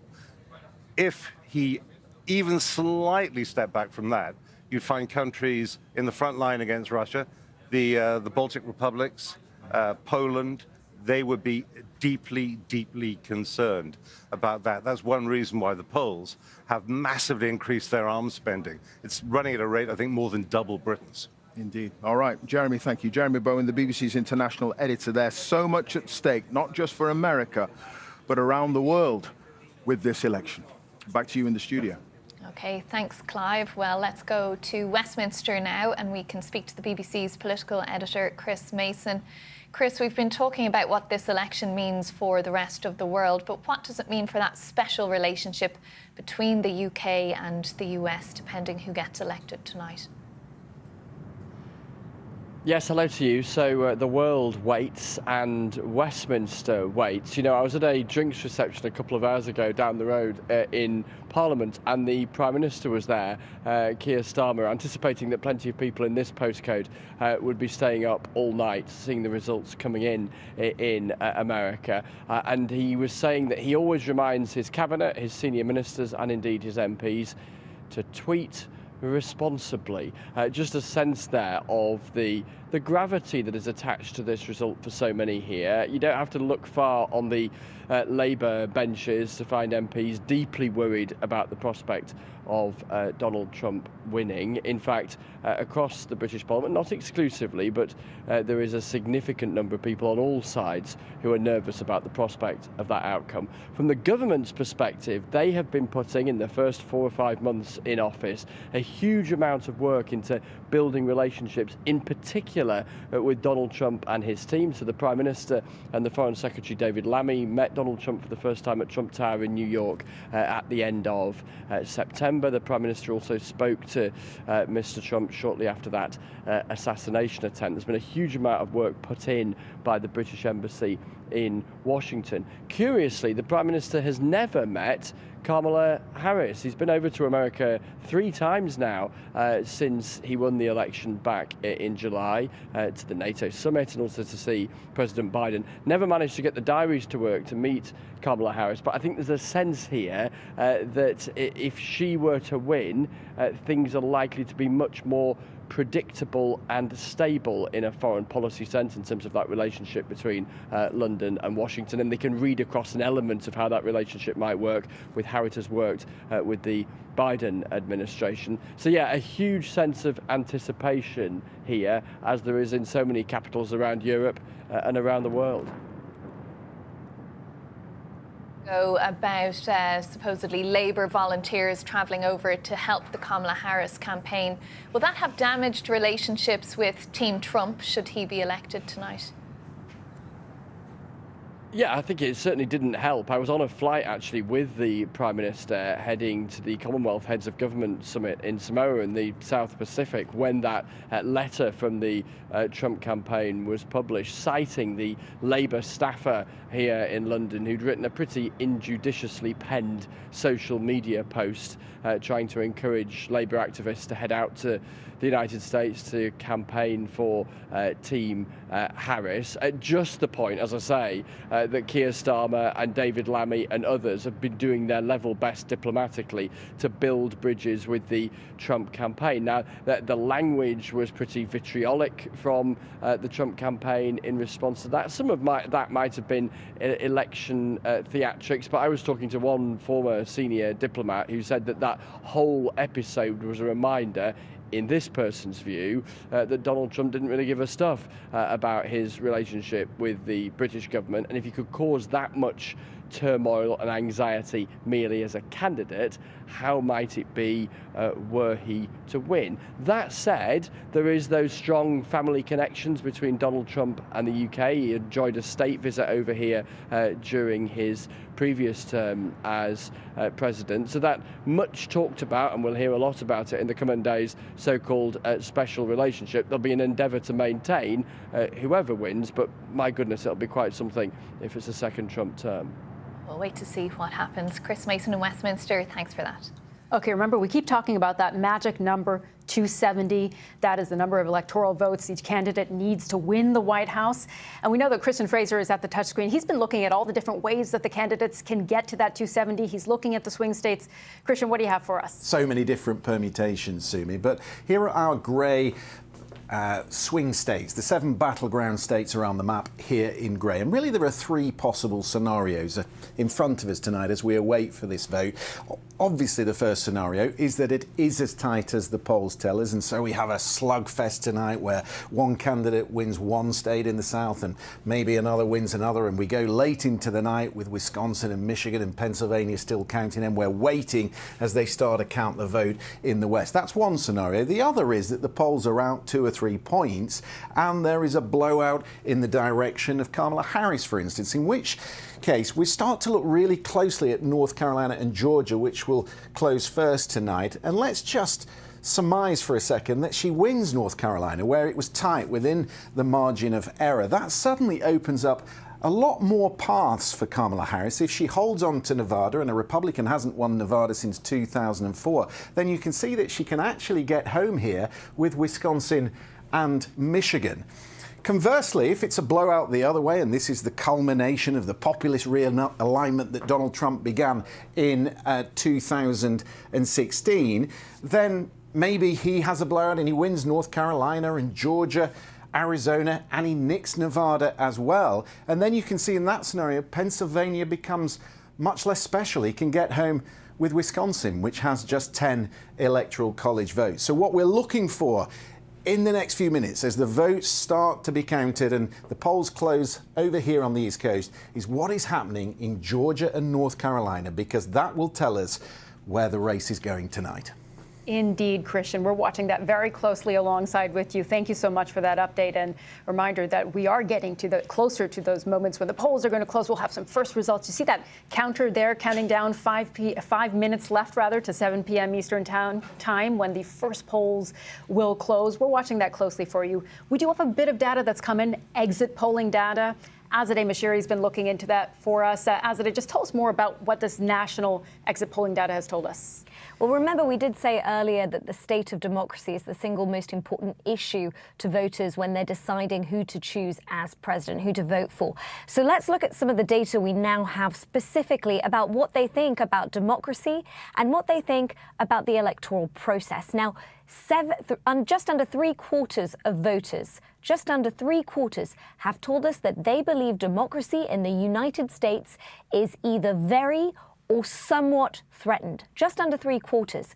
And not only that, but 7 in 10 voters in the United States that have been surveyed so far have said that they are worried about violence as a result of the US presidential elections. Now, keep in mind, our US media partner, CBS, has told us that it's the very first time in history since the 1970s that voters have been asked this question, clearly because it's become such a concern right now, and that's reflected in the numbers we have so far. Now, if you look at the electoral process, you'll see that about 7 in 10 voters are confident that their electoral process, these elections, are being conducted fairly and accurately in their state. But it's different when you look at how this breaks down between Harris supporters and Donald Trump supporters, because the overall, most Harris supporters believe that these are being conducted fairly and accurately. But when you look at Donald Trump supporters, it's a very different picture. It's equally divided there. So again, state of democracy is a top concern. And you can tell when you look at these figures that right now, the voters who've been surveyed are concerned about violence in America and the state of democracy. They feel overall that it is very or somewhat threatened. Now, again, these are early figures. They can change as voters continue to be surveyed as they leave their polling places. And again, these are national figures. So it's giving you an overall picture of what's happening nationally. But this election is won state by state. Okay, Azadeh, thank you very much for that.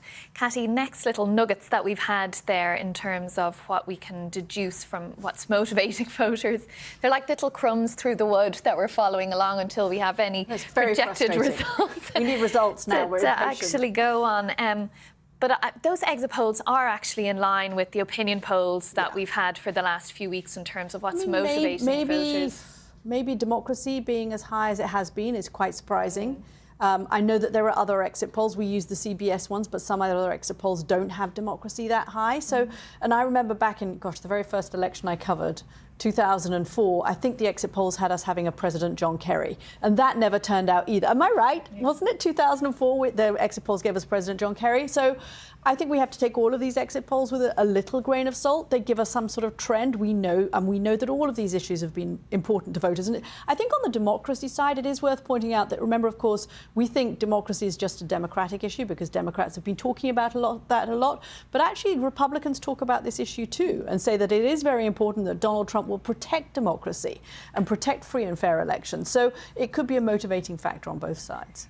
The point as well in the exit polls there that 70% of those who've been surveyed are concerned about violence after the election, regardless of what the result is. And we're getting notes in, from Georgia, from DeKalb County, where 7 different locations in one county in Georgia have already had bomb threats to their polling stations. And this is the really worrying thing that's happened in American politics. We've seen some of those bomb threats have caused them to close for 30 minutes as well until the police are in and they ascertain that there hasn't been anything to them. So that's all potentially going to have an impact on how voting is proceeding as well. It has an impact on how voting is proceeding. I think more importantly than that, it has an impact on how American voters perceive their own democracy. Do they see it as something that is safe and secure? Do they feel themselves safe and secure to go to the polls to participate in the democratic process? We didn't used to cover elections in America where bomb threats were a thing. And hopefully they are just threats and nothing further than that. We are approaching the first major moment of the night. This is what we've been waiting for. The first set of polls are about to close. They'll give us some indication, perhaps, of just what lies ahead for the night. This is the moment that Kamala Harris and Donald Trump will also be watching out for. They learn these things at the same time as everyone else does. So let's see what lies ahead.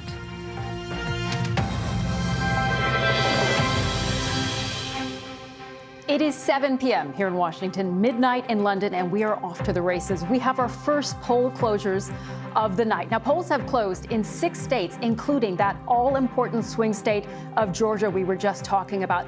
Now, voting has also ended in Indiana, Kentucky, South Carolina, Vermont, and Virginia. As you can see here, together, these states make up 60 electoral votes.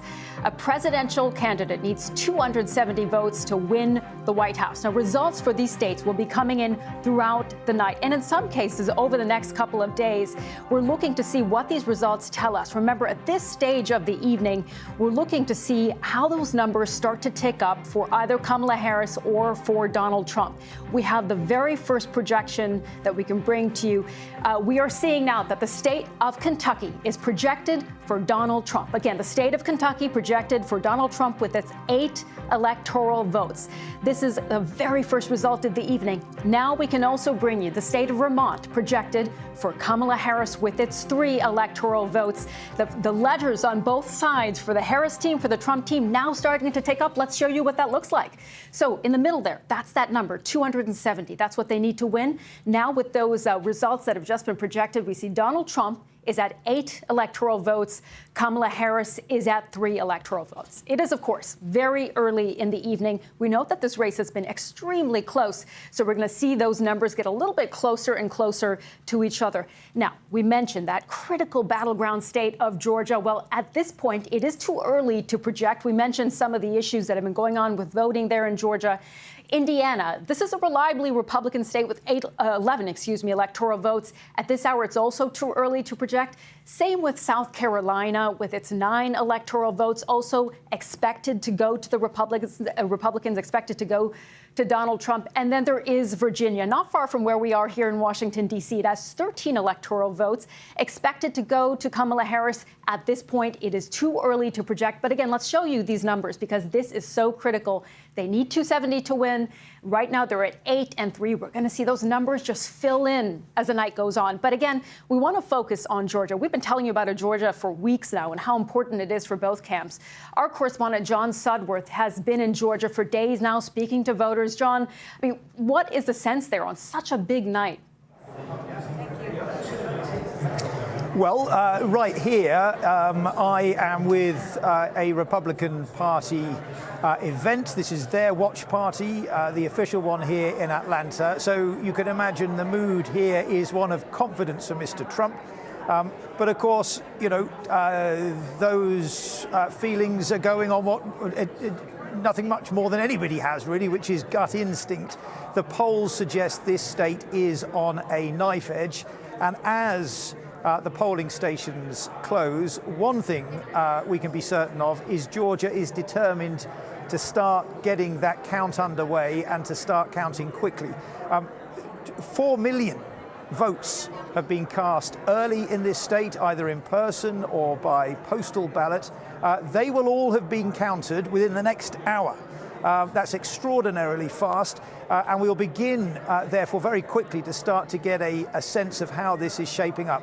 Officials expect another million or more votes to have been cast in person today across this state. We were out speaking to some of those voters at the polling stations here in Atlanta earlier, and again, they're hopeful that they can start getting those tallies in pretty quick. Smaller counties by about 10:30 local time tonight, the rest of them by this evening. The man overseeing this whole process, Georgia's Secretary of State Brad Raffensperger, says he expects a result by the end of the night. And just you know, on an interesting note, for those people wondering about those unfounded claims that are circulating about election fraud, don't forget it was Mr. Raffensperger, a Republican, who back in the weeks after the 2020 election took that infamous phone call from Donald Trump where Mr. Trump asked him to find the 11,000 or so votes he needed to win Georgia.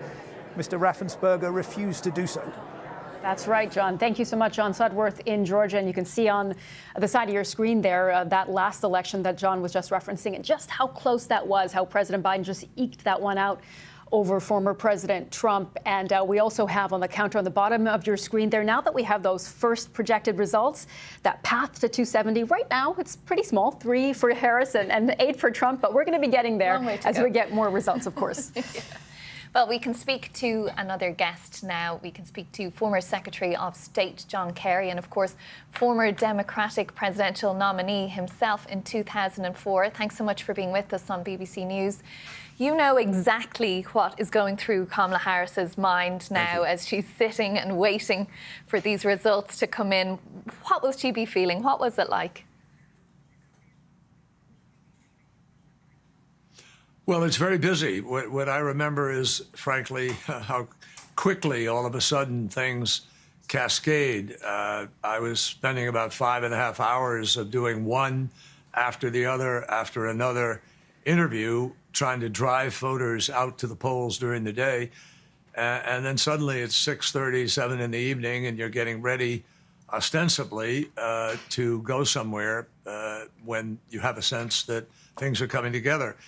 And boom, it's over. I mean, it really moves rapidly. On the other hand, we all know that because of the difficulties that occurred previously, people are going to be extra careful. They'll take extra time.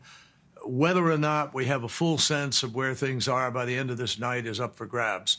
We will have some indication, though, from the early returns of Georgia, the early returns of Arizona, Nevada, and obviously North Carolina also. Those can tell us a lot, and that could be a leading indicator as to what may happen in the so-called blue wall of Wisconsin and Michigan and Pennsylvania. Secretary, what do you think of the closing message that we've seen from Kamala Harris here? We know Donald Trump is asking people, are you better off than you were 4 years ago? And if you look at the polling, a lot of people don't feel like they are. Do you believe that Kamala Harris has made a convincing final pitch to voters? I do. I think she's done absolutely a superb job. When you think of the challenge of coming in August, a little more than 3 months. And by the way, for a lot of people in America, they're saying, isn't it great to have a 3-month campaign, as you do in Britain? But I think that Kamala Harris has been appealing to people's best instincts. And Donald Trump has usually spent most of his time either banging a microphone or faking having sex with it, which is an extraordinary thing for a candidate to be doing, and speaking in real trash talk. I mean, not where Americans want to go. The vast majority of Americans, there's a lot of anger, there's a lot of frustration, been through difficult times with inflation and other things.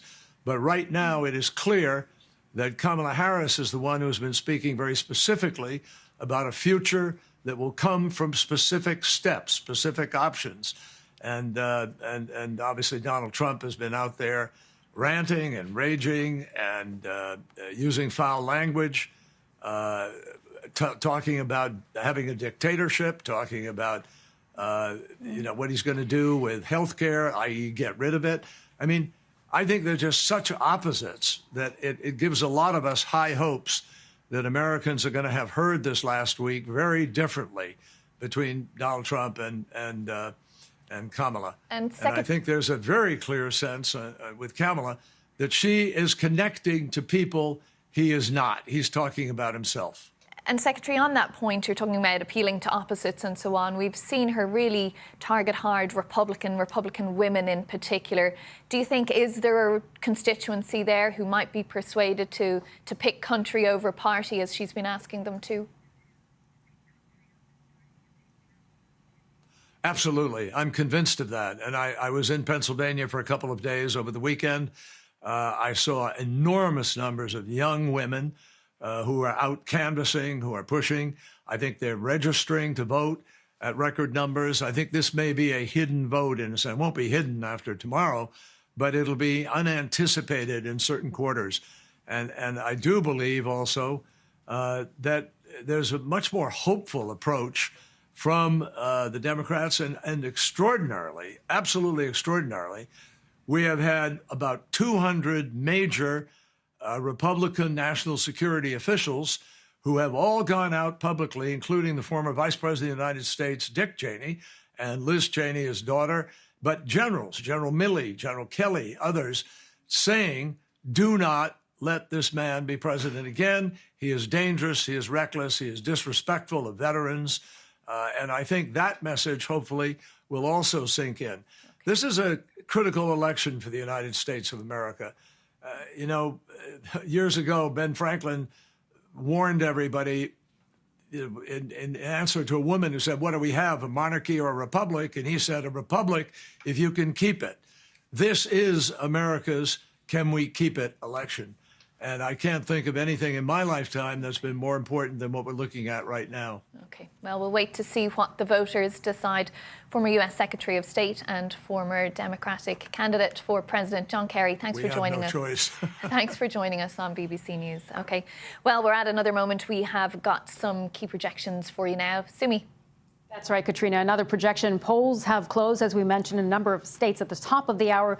We do have now a projection that we can bring you. The state of Indiana projected for Donald Trump. It has 11 electoral votes, as you can see on the screen there. This is a solidly Republican state going for Donald Trump, of course, in the last two elections. It's a Midwestern state. You might remember Donald Trump's vice president, Mike Pence. He was the governor there. So where does that leave us on the map right now of numbers? So 270 again is that number to win. Now we see with Indiana added that Donald Trump is at 19 electoral votes. A reminder that we're going to see these states come in that are reliably Republican or reliably Democrat. And you might see some skewed numbers where we might see Donald Trump a bit further and Kamala Harris a little bit further. But we have to wait as those results continue to come in because, as we know, this is a very, very close race. We're going to see those numbers take up. Now, remember, we've been talking about the state of Georgia. The polls have closed there. It is at this point too early to project, but we are now hearing, Caddy, that the Georgia Secretary of State has said that we're going to get some results by 8 p.m. So that's just about, 50 minutes from now, actually. So what do you think of that, getting results in 8 p.m. at this point of the evening from Georgia? I mean, it's early. Georgia has also, of course, been one of those states that's had a lot of early voting, but they count them quicker in Georgia. They start counting them sooner. So they've been really trying to get those votes out early. It's important for these states to try to go, obviously they have to do it accurately, but they need to get the results out and tabulated as fast as they can, because it's the lag time between polls closing and the vote actually being announced that you have room for mischief in American politics. It's ridiculously expensive, the American voting system, but you do have this moment between the polls closing and when the votes can actually be counted, and if some of the states where you have early voting, they can't actually start counting them until polling day itself, like Pennsylvania, for example. Georgia gets around some of that problem, but getting an early result would be good. I don't think we can say much more than that at this moment. I don't think we can say that it means that it's good for one candidate or other. It might mean that the vote is more decisive. If we're getting an early vote, it might be that it's clearer. We're not going to have the situation we had last time, where we had to wait a few days before the Georgia Secretary of State Raffensperger actually said, okay, this is the final result. It's just one state, of course, and a long, long night ahead. Now, we have some new panellists who are with us now. Celinda Lake, the president of Lake Research Partnership and one of the key pollsters on Biden's 2020 campaign, and Mike Madrid, Republican strategist and co-founder of the Lincoln Project. Thanks to you both for being with us. Thank you for having us. Celinda, polling, your area of expertise, what do you make of what we've seen this year? I mean, everything seems to say it's too close to call as we headed into today. It's too close to call. Get off the polar coaster. Anyone who's playing a drinking game just took a shot there, yeah. And if the pollster tells you ignore the polls, you know you should ignore the polls. Yeah. But a lot will depend on the turnout model, and I think there are surge voters and secret voters on both sides. And so I think it's really hard to tell what will happen. These are going to be record close races. But I think in the end, the momentum, particularly since the Madison Square Garden event, has been in Harris's direction among Puerto Rican voters, among older women who just think, I can't take 4 years of this, among younger women who have said, I'm going to vote for my rights and control of my body. I think all the momentum is on her side. Mike, mentioning of Madison Square Garden there, and obviously those jokes that were told not by the former president but by his various warm-up acts. You're very connected with the Latino community. How did that play out? It was extraordinary. I mean, I think Donald Trump may have done in one horrible rally what Democrats were struggling to do for a couple of years, which was reverse the trend of the Latino vote away from him. And I think it may be decisive. Certainly in a state like Pennsylvania, where you have 450,000 Puerto Rican voters. Pennsylvania, that key state, as you guys were mentioning earlier, is the one battleground state where Puerto Ricans are the largest ethnic plurality. So it's a critical vote. Couldn't have come at a worse time for him. And at the same time, as Linda mentioned quite accurately, you're seeing what looks like a really significant shift of older white women turned off by that same language, rhetoric, thematic, reminding people why they fired him 4 years ago in the first place. I think with those two trends, it starts to look good for Kamala Harris in Pennsylvania and in a number of battleground states. Mike, I mean, you're the guru on Latino voters in America, and you wrote the great book on it, The Latino Century. And your thesis is that younger Hispanic voters are not the same as their grandparents or great-grandparents who came here in the 1960s. They speak English at home, and they tended to vote perhaps more like other Americans.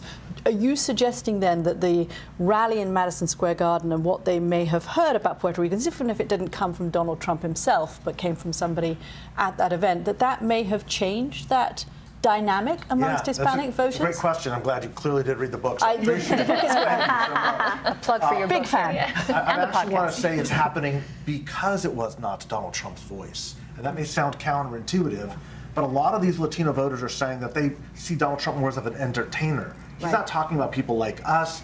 In America, we've kind of become numb to this kind of vulgarity, this crassness in these So he jokes. can get away with it, but surrogates can't. If Donald Trump had said those same things, I think within an hour we would have moved on to something else. It's precisely because we heard other voices echoing that same vile commentary that reminded people, oh my gosh. And the good news is Americans still have some sense of shame, right? It reminds us of what is acceptable, what is not, and who this man is surrounding himself with.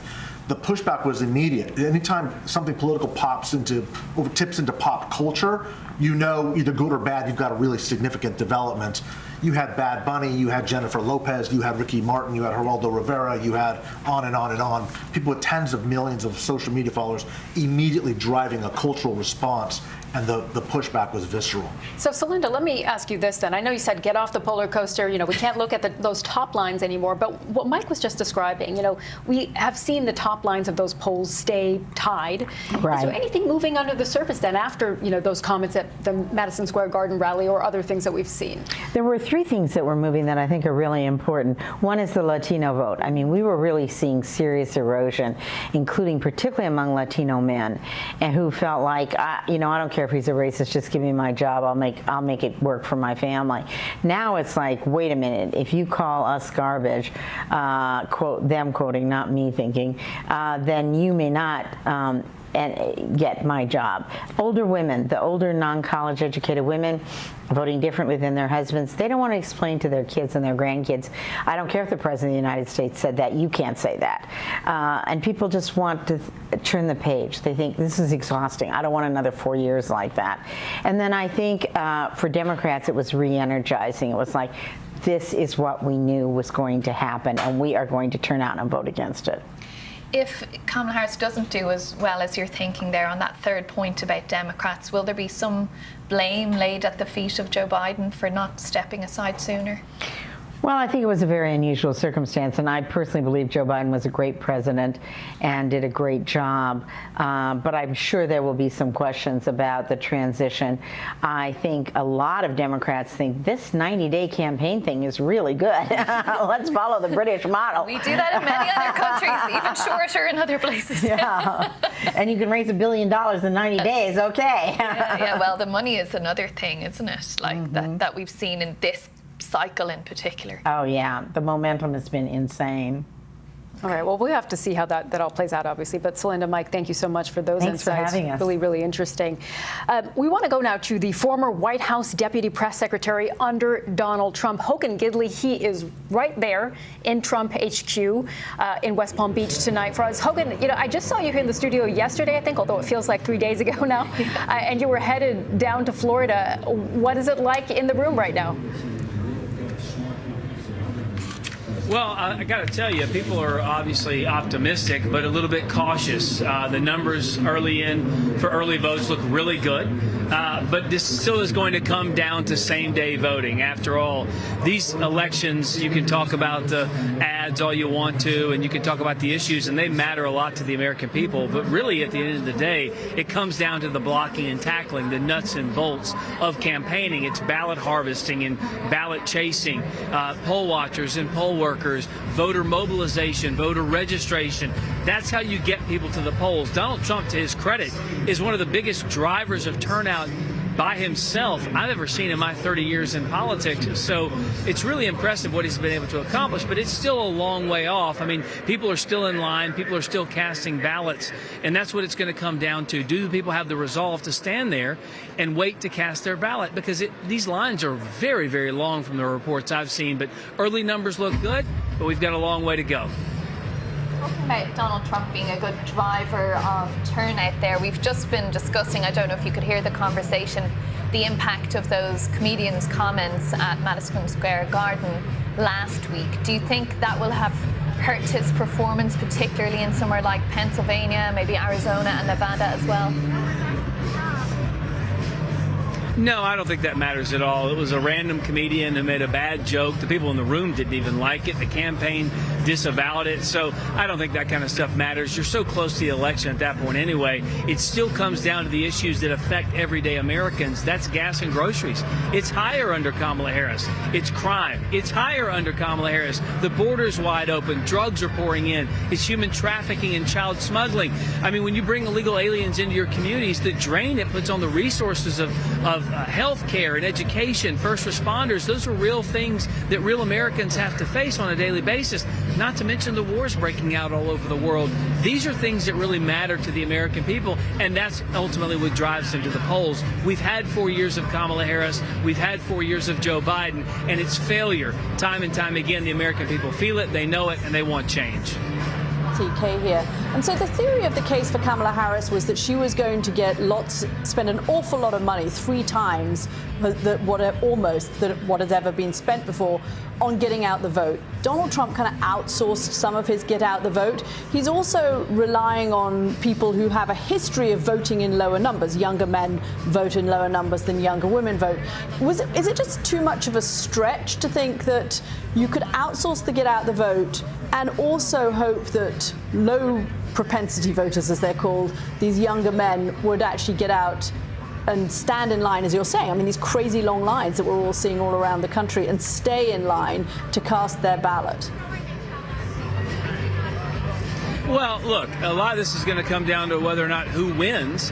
whether we know if this strategy was really successful or not. Donald Trump revolutionizes a lot of things all the time, much less when he was in the White House. So to kind of ascribe norms to him in the campaign, not obviously something that we should do.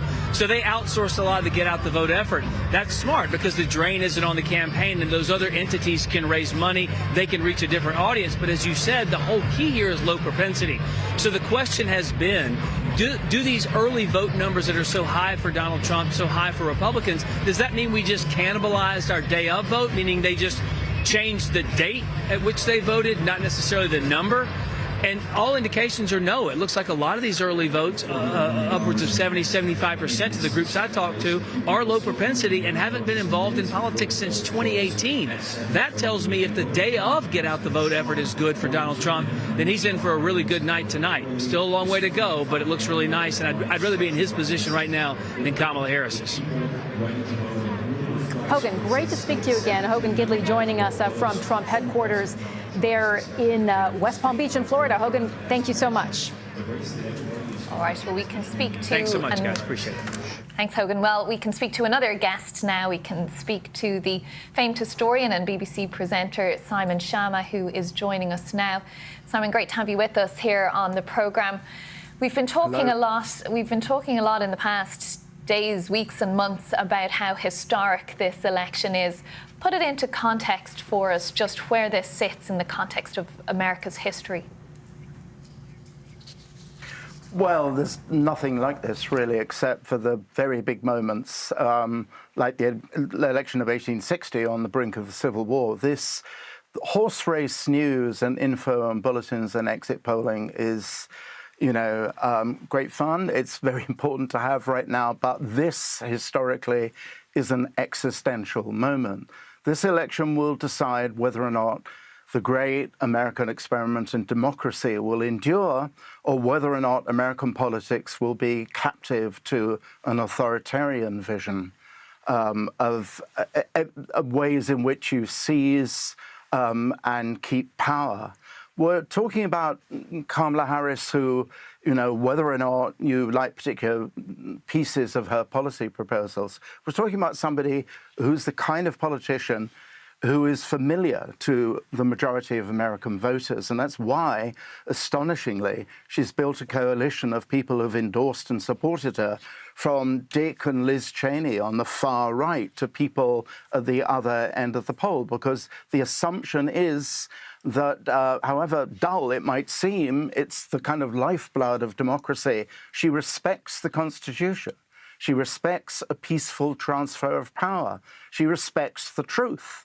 Her opponent, Donald Trump, lies extraordinarily. Every single speech he makes drowns in lies, and he's capable of saying things in his speeches that are just preposterous, but also sinister. Warning, for example, that you may send your children off to school and they'll come back with a different sex, having had operations performed on them at school. A large, significant part of the country thinks Simon, that Donald Trump is only interested in... Yeah, just to jump in there, if you look at the numbers right now, 50% of the country do believe that Donald Trump is the right choice for president. They say that Kamala Harris and her team are the ones to paint this dark picture of Donald Trump as an authoritarian, as a fascist. The question I'm wondering is, they are pointing to very real grievances that they say Donald Trump has actually put his finger on. Things like affordability, things like an immigration system that they say is broken, things like public safety and crime. I mean, what do you think this moment then tells us about the state? Let me jump into your jumping in. Well, let me jump into your jumping in. That point of view of Donald Trump is preposterous, because Donald Trump has owned up to sabotaging a bipartisan bill which would have fixed immigration. The United States has the highest growth rate of any G7 country. Inflation is running at about 2%. The best job figures since the 1950s. Donald Trump is an utter stranger to the truth. He's also an enemy of the rule of law. He's an enemy of the Constitution. And, 50% of the country I know doesn't seem to care about democracy, doesn't seem to care about the rule of law, doesn't really seem to care that he instigated an insurrection to overthrow a legitimate result of the 2020 election. I don't expect to see Donald Trump concede this election tonight because he hasn't yet conceded the result of the 2020 election 4 years ago. And a significant part of the country correctly thinks he's going nuts. Talk of Hannibal Lecter and so on, speeches that have no coherence whatsoever. Do you actually want to put somebody in charge of the nuclear codes who seems to be mostly deranged? These are not just my opinions. These are the opinions of most of his own staff in the White House who served with him. So we're on a brink here. We're on an absolute brink between one kind of America and another. And just on that point, Sir Simon, sorry, there's a bit of a delay there's a delay on the line there. Sorry for interrupting you there. And we're just coming up to a poll closure. That's so just a quick answer from you here, if you can. What does it say about America and how it's been over the last few years that you get to a point like this where it is so polarised? There are those differences of opinion. It's depressing because actually the internet, obviously Elon Musk's love affair with Donald Trump is a case in point. Essentially, the internet is an accomplice of bitter polarization. It's the friend of conspiracy theories. It is a profound threat to the proper working of truth in democracy. Thank you for those thoughts, for joining us there, Sir Simon Schama, Professor of History at Columbia University. We're just going to get a very, very quick thought from Christian now on the wall on what's happening in Georgia. Yeah, I just wanted to give you a very quick update on Georgia. We're starting to watch some vote count coming in. You can't tell a great deal about this, only 7% in at the moment, but we're watching these metropolitan areas here, the suburbs around Atlanta. Just say that, in those areas where there's quite a bit of vote already in Greene County, the margin's quite good, it's quite healthy for Donald Trump, but conversely so for Kamala Harris in the Atlanta suburbs. We'll continue to watch it. First results coming into us now. Well, we are approaching another key moment tonight, another set of polls about to close. Poll closures, of course, staggered across the United States because of the many time zones that there are in this vast, vast country. The polls all close at different times depending on the rules in each state. So let's see what we can bring to you now.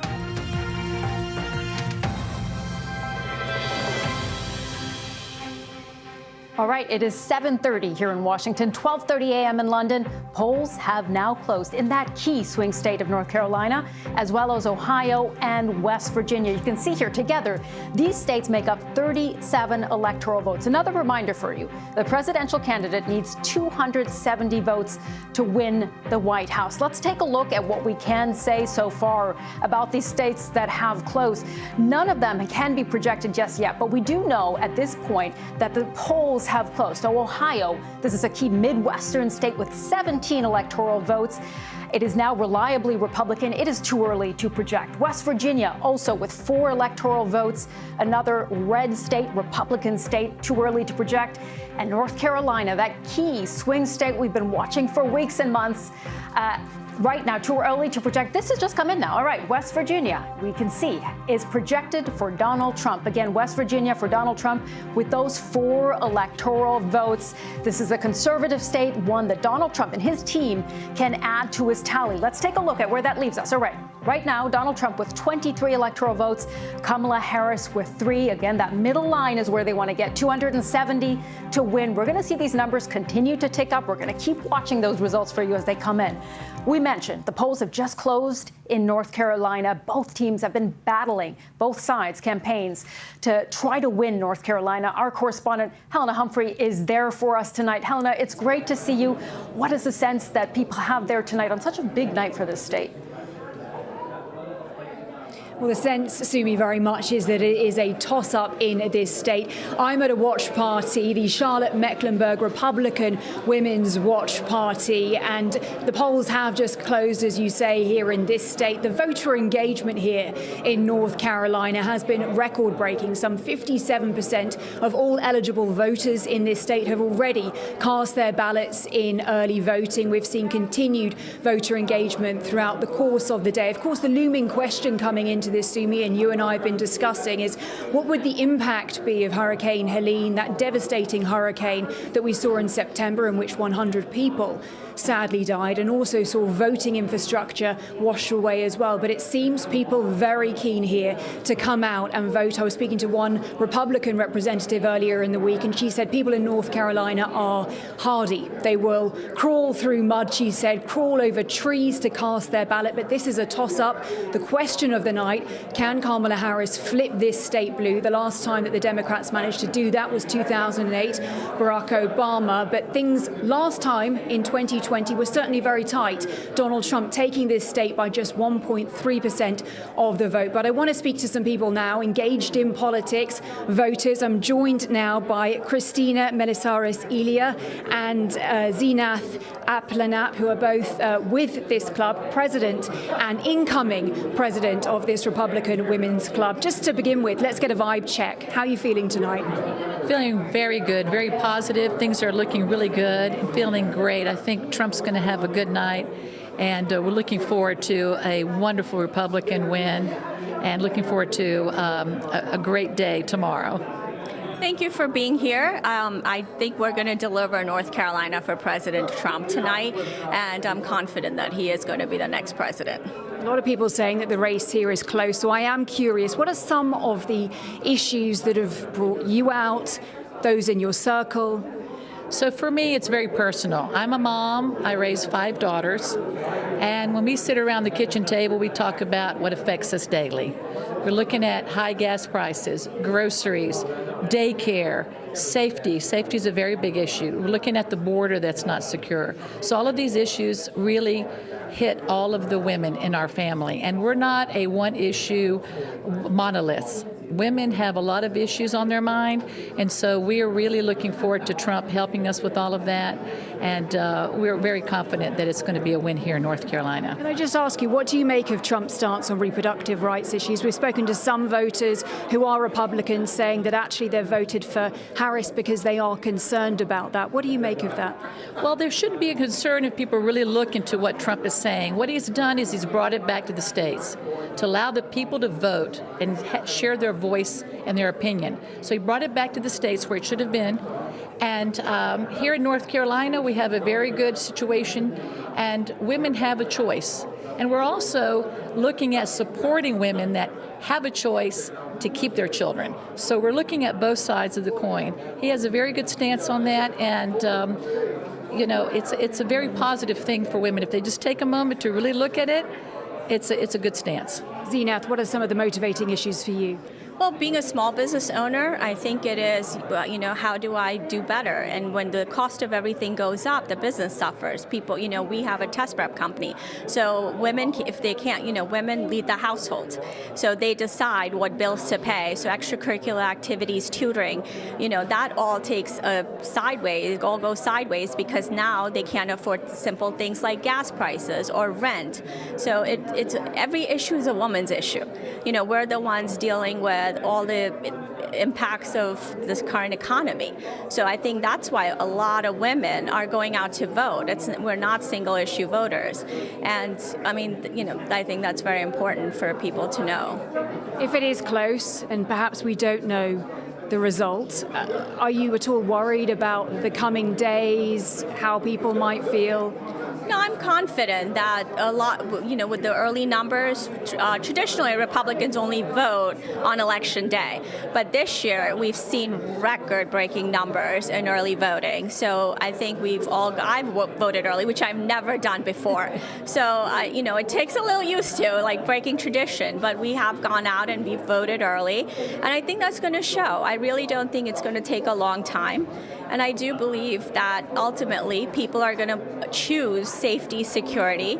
You know, as a child of immigrants, I don't think that people, like the newly immigrants, they're not going to choose this idea of having just a female president over, what's best for the future of their children.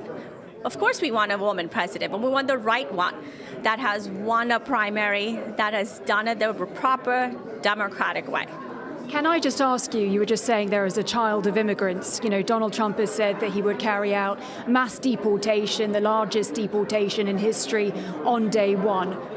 What's your response to that? What do you make of that? Well, I waited till I was age 7 to come to the country because that's how long it took for me to come to America legally. And I appreciate it. And I was always told by my parents how lucky I was to have that. So, citizenship was not my birthright. It's my privilege. So I do welcome new immigrants. I think we should have legal immigration.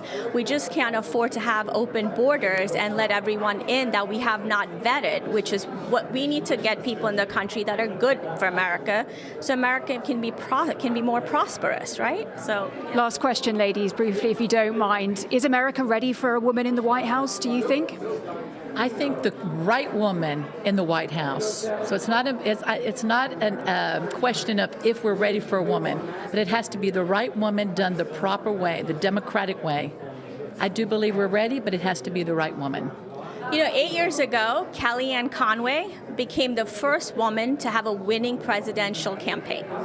And she delivered for a Republican president. Now we have Alina Habba, who's his legal counsel to Trump, who's been, just doing fantastic, right? So we see women in all fields, and America is absolutely ready. But the one thing about Americans is we want qualified people. We want people that we trust have our best interests. And at the end of the day, America, it's an experiment, right? We're always trying to be in order to form a more perfect union. So the work must continue, and that's where we are.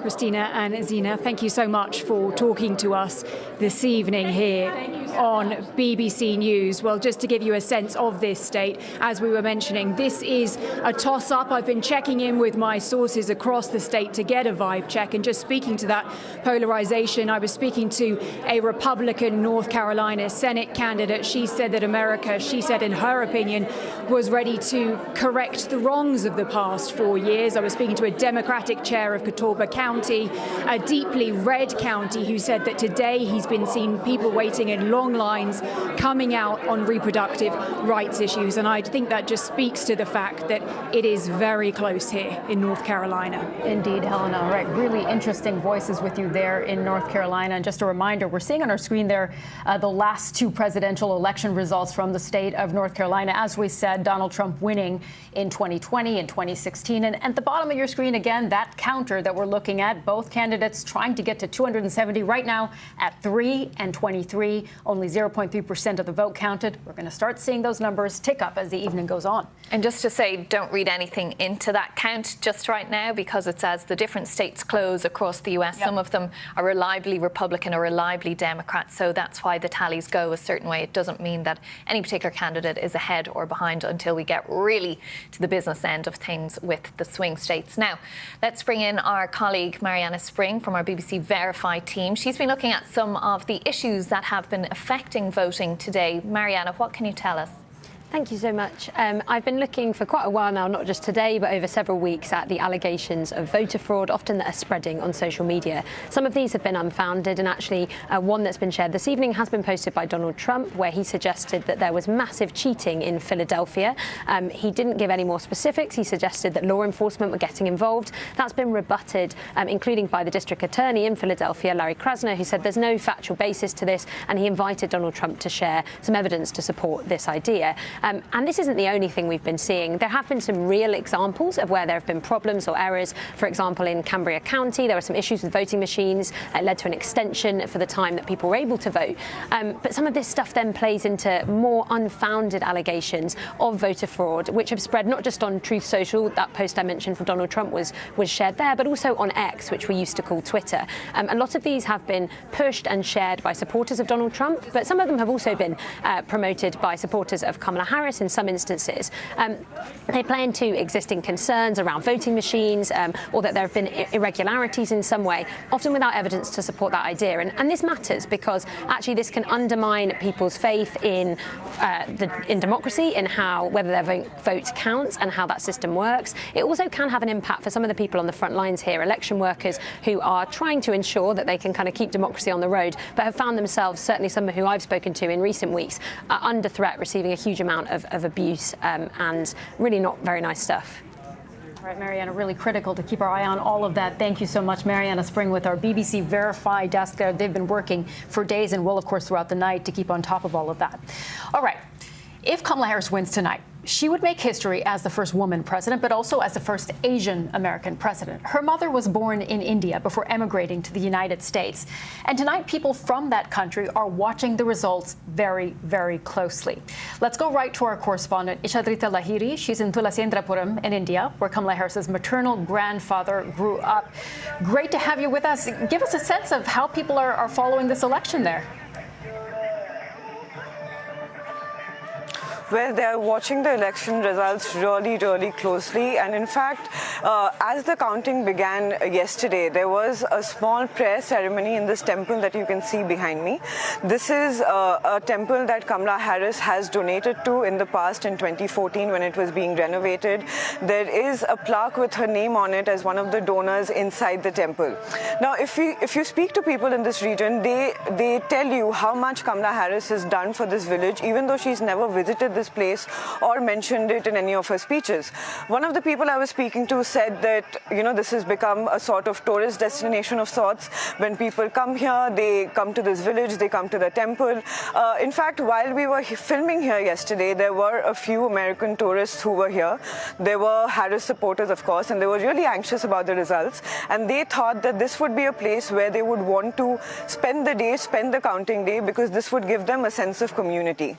And that tells you a lot about how Kamala Harris has put this tiny Indian village on the international map. Now, the people here are not used to 15 to 20 media crews thronging them. They're not used to being harangued by media crews for sound bites, and that's why they are enjoying the attention, and they hope for it to continue over the next 4 years. So even though things are a little muted right now, when she won in 2020, there was a lot of celebration. It was like the kind of celebration you'd see at an Indian wedding. But right now, they do not want to celebrate ahead of time. But we have been told that if she wins, there are grand celebrations in store, and it's going to be bigger and better than what it was in 2020. Okay, really, really interesting to get that glimpse really into what's happening there. Thank you so much for that update. Great stuff. Now we have projected results to bring you relating to the Senate. We haven't been speaking much about the Senate and House tonight, but of course, in addition to voting for the President, Americans are voting for their elected representatives, the House of Representatives and the Senate, as well as many other races more local to their state and to their community, school boards and so on.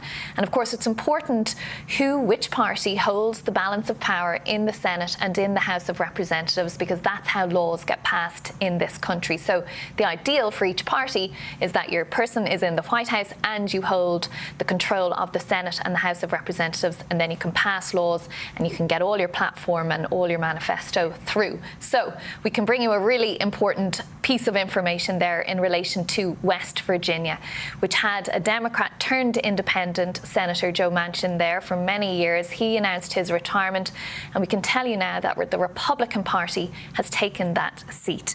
That Jim Justice, the Republican governor at one time of West Virginia, has taken that seat from Joe Manchin. So that is tending towards the Republicans wanting to take the power back in the Senate, which currently rests with the Democrats. So Christian can tell us a little bit more about what's going on there. Christian. Yeah, as we focus very much on the top of the ticket, of course, both candidates are keeping a very keen eye on these two races in Congress. Let's just explain to you what's happening in the House tonight. All 435 seats are up. It's 218 for a majority.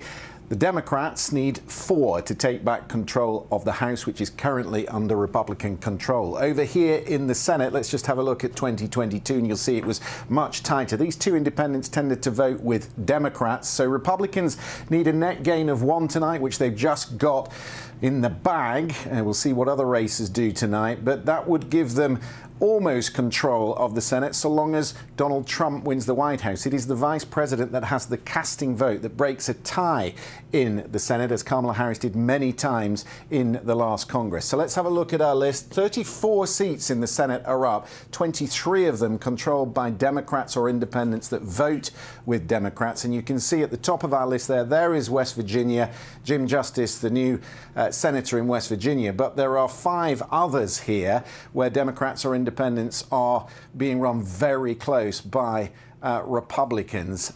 2 at the bottom here. This is Texas, where Ted Cruz is in danger tonight. We'll watch that closely. This one at the bottom is Nebraska. The incumbent Deb Fischer being run close by an independent, Dan Osborne. But these 3 we're looking quite closely at because they are our battleground states. And the question always with Senate races is, how does the top of the ticket affect these races and vice versa? Okay, Christian, thank you for that. We'll be keeping a close eye on that as the night goes on, as will the parties themselves. Well, let's go over to the White House now. Clive Myrie is there for us. And Clive, we've seen those exit polls about democracy mattering for voters, particularly for Democrat voters or supporters of Kamala Harris at least. But talk to us a little bit more about how voters have been feeling about democracy and the whole democratic process throughout this campaign. Yeah, it's very interesting, Catriona, because I should say, by the way, that the First Lady and Joe Biden, they are in the White House. They're being kept abreast of all the twists and turns going on in this election throughout the night. So they're keeping across exactly what's going on. And as you say, it is very interesting that one of the key issues for some voters as a result of the exit polls that we've seen, one of the key issues is this potential threat to democracy, the idea that democratic institutions aren't really performing the way that they should in America, and that this issue is up there with the economy, it's up there with illegal migration, and it's up there with abortion as well. And of course, what's the context for all of this? Well, widespread allegations of voter fraud in the 2020 election, particularly coming from the Republican camp and Donald Trump, but also, of course, the storming of the Capitol building on January the 6th, 2021. The idea that there could have been an insurrection that would have overturned a democratic election result. There are record low approval ratings for Congress, and interestingly now for the Supreme Court as well. It is now seen as partisan, particularly after its decision to overturn Roe versus Wade from the justices there. Many people have little faith in the democratic institutions that are supposed to underpin the very idea of democracy in this country. And whomever ends up taking over from Joe Biden in the building behind me, they're going to have to deal with this potential threat. It's a huge, huge issue and a very difficult one to crack. Yeah, and as we said, Clive, one that's clearly on some voters' minds as well. Thank you so much, Clive. And just a reminder what you're seeing on your screen here. These are the pictures from Trump headquarters in Florida, Kamala Harris's headquarters here in Washington, D.C., not far from where we're sitting. We are 10 minutes away. That number at the bottom of your screen is sticking down to another big set of polls closing, a batch of state results that hopefully we can bring some projections for.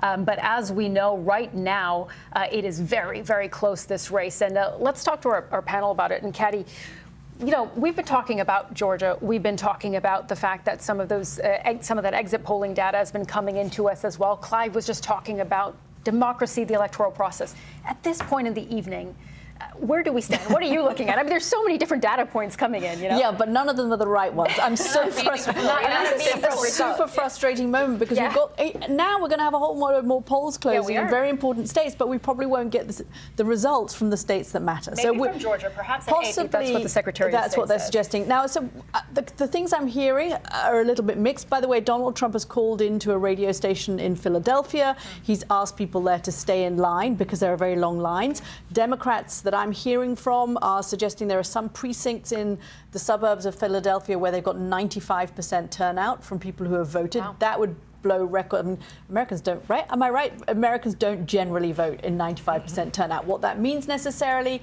you can't always tell. You have to look at where people are turning out in big numbers. So Democrats are excited about what they're seeing in Philadelphia, but I doubt I'm also hearing that it's unlikely we'll actually get a result from Pennsylvania before mid-morning tomorrow. So you're going to be here for a very long time, and I hope you've got your pillows. We have pillows, sleeping bags, the whole thing. Sleeping bags we should point out with Pennsylvania as well that there were those issues with the machines not actually working this morning. So in western Pennsylvania, in one county, they had to get a court order, and they're actually going to keep the polls open 2 hours longer. So that is going to delay results anyway that we get from Pennsylvania, because obviously if people are still voting, you can't be talking about the results. So what feelings are you getting? Helen was talking about vibes earlier there. Rodney, what are your vibes right now? Well, the vibes, my vibes don't really matter. It's the vibes coming from Come on, Trump. share with the group. Well, my vibes are going to depend upon what is happening in these House races and what's happening in these Senate races, being a creature of the legislative branch. But the vibes at the Trump campaign, they're excited.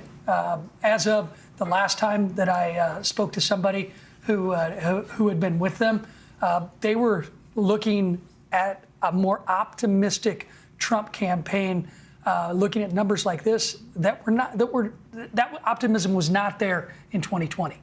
The optimism was there with the early returns in 2016. They feel as though that it's back to 2016 again. However, 95% turnout in Philadelphia is not good when you look at conventional wisdom for Republicans. And that's something that they Just should to be fair, this was one precinct in one county. So I'm not saying that the whole of Philadelphia was doing nothing but voting over the last few weeks. We don't know that. But it does look like there's big turnout in Philadelphia. And if there's big turnout in the western part of Pennsylvania, they're able to keep the polls open to accommodate for those 2 hours they weren't. That could easily cancel it out. But again, it's a barn burner. Yeah, just to explain, Western Pennsylvania is a very Republican area, just for people who may not be familiar with that. Stephanie? And I'm also hearing from the Harris campaign that they are really excited about the turnout in the Philadelphia area broadly, not just like a couple of precincts. For me, though, Florida's numbers are starting to come in, and there's some interesting things to look there. Well, right now, with about 75% of the vote in, Trump has almost a double-digit lead over Harris, but that's not surprising given that the infrastructure, the get out the vote, the ground game in Florida on the Democratic side has not been as robust as it has been in previous elections. So that's a bit expected. So ground game does matter. But one county I would point out is Osceola County. It's close to where I represented. It is 47% Hispanic. And right now, the margins are significantly lower. It's still Democratic, but significantly lower than it was in Biden in 2020 or in 16. So is this a sign that the Hispanic vote is trending away for Democrats? I mean, I think it may be. I mean, we have to see what the end numbers are, but that's not a great sign for Democrats. And just to explain, when you're talking about Florida results, we haven't mentioned Florida to anyone who's been taking states off their list, because there are a couple of counties where the polls are still open in Florida for another 5 or 6 minutes. So it's one of those states where the time zones are kind of split and the polls are split. So you're seeing results for the majority of Florida, but there is a little bit of time. There are 5.5 minutes for people still to get to. And we are seeing so far, these are the numbers I believe we have up on our screen that we're seeing so far from Florida. So at this point of the evening, of course, too early to project, but at this point, yeah, exactly. Polls are still open, but 54% for Donald Trump there. As you can see on your screen, 44 roundabout. But with polls still open there, we really obviously can't make any deductions about what's happening there in terms of results. And Florida is a stronghold for Donald Trump these days. I mean, he lives there. He's very much, I mean, he's New York originally, but he's a Florida guy now, Rodney, isn't he? Just like me. All you snowbirds. Yeah. All right. As we're talking about some of the issues that are important to voters, Clive was talking about democracy and the electoral process. We know that the economy and affordability really has been at the top of voters' minds. Azadeh, again, has been looking into that exit polling data that's been coming into us as voters have been sharing the information about what has been driving their vote. Azadeh, what have you been seeing? So absolutely, the economy is still one of the top issues when it comes to how voters are deciding how to vote for president. And they were asked about how they feel things are going right now, and they were also asked about the condition of the economy. Now, when they were asked about how things are going, about 7 in 10 voters so far have said they're either dissatisfied or angry. 7 in 10 Americans say they're uncomfortable. They have a negative view with the way things are going in America right now. And if you drill down a little bit more and look at what they think about the economy in particular, you'll see that 2/3 of the voters who've been surveyed say they believe the economy is in either not so good or poor condition, 2/3. So it's worth saying that in general that does marry up. When you look at something like how things are going right now, it's consistent with what we saw in 2022 in the midterm. So while that might be something that doesn't look good for an incumbent party,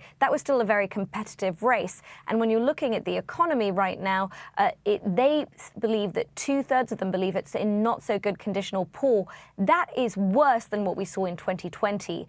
And pausing on that, in 2020, the United States was in the grips of the pandemic, of the COVID-19 pandemic, and yet they believe the economy is worse. And just to add, that feeling permeates far more with Trump supporters than Harris supporters. For that, Azadeh. Stephanie, just looking at those feelings as voters are expressing them about the economy, I mean, this is where Kamala Harris and Joe Biden have really struggled on this campaign. The metrics on paper for the American economy look good, but it's very expensive to go to the supermarket and buy anything. And that seems to be what's landing with voters there, that they're feeling, 2/3 of them unhappy with the economy. Yeah, and it's really ironic, the disconnect, because if you look at the stock market, the last 3 months have been on a tear, really. And so it's the difference between Wall Street and Main Street. And Main Street has been really feeling the economic burden, whereas Wall Street has been benefiting from low unemployment numbers and a robust economy. But it's the majority of the people are on Main Street, and those are the ones that are going to the polls and voting. And I think it was a misstep, I think, for Harris not to create a bit more distance and space between her and Biden. Of course, it was an awkward situation. Yeah. She was still his vice president through this campaign, and it was hard for her to create the distance that I think voters needed to see to believe that she would present a different approach to the economy. Yeah, that's an important point. And of course, making that distinction, Catty, that's been a very difficult line for Kamala Harris to navigate. Of course, some of our viewers here are thinking, well, she is the vice president in the Biden-Harris administration. Yeah, I mean, I've had some people say to me, look, if you're going to run for president abroad, say to me, if you're going to run for president of the United States, you need to be able to stand up to your former boss, whether his feelings get hurt or not. She clearly decided that she was loyal to Joe Biden, and it was anyway going to be difficult for her to do that. I mean, look, when you've got milk up 30%, when you've got rents up, and I think that's the really big one. We haven't spoken that much about housing, but you've got a lot of these swing states where house rents have gone up 30% since COVID. Yeah. And in some of these swing states like Nevada, they were only just recovering from the financial crash when COVID hit. They have been hammered by prices, particularly on housing. And that's somewhere where, if you're rich, you own your house. Right. You don't feel the rent rises. But if you are a poorer American, you really feel those rent rises. We're going to talk a lot more about affordability in the economy because, again, it's one of those central issues of this campaign. But we'll just take a pause in that conversation right now because we're coming up again on one of those very critical moments of this evening. As we said, we're off to the races just an hour ago. The first poll is closing. Well, we're coming up to another moment. We're going to see more poll closures. Give us a little bit of a better indication of where this evening is headed. Both candidates building their path to those 270 electoral votes.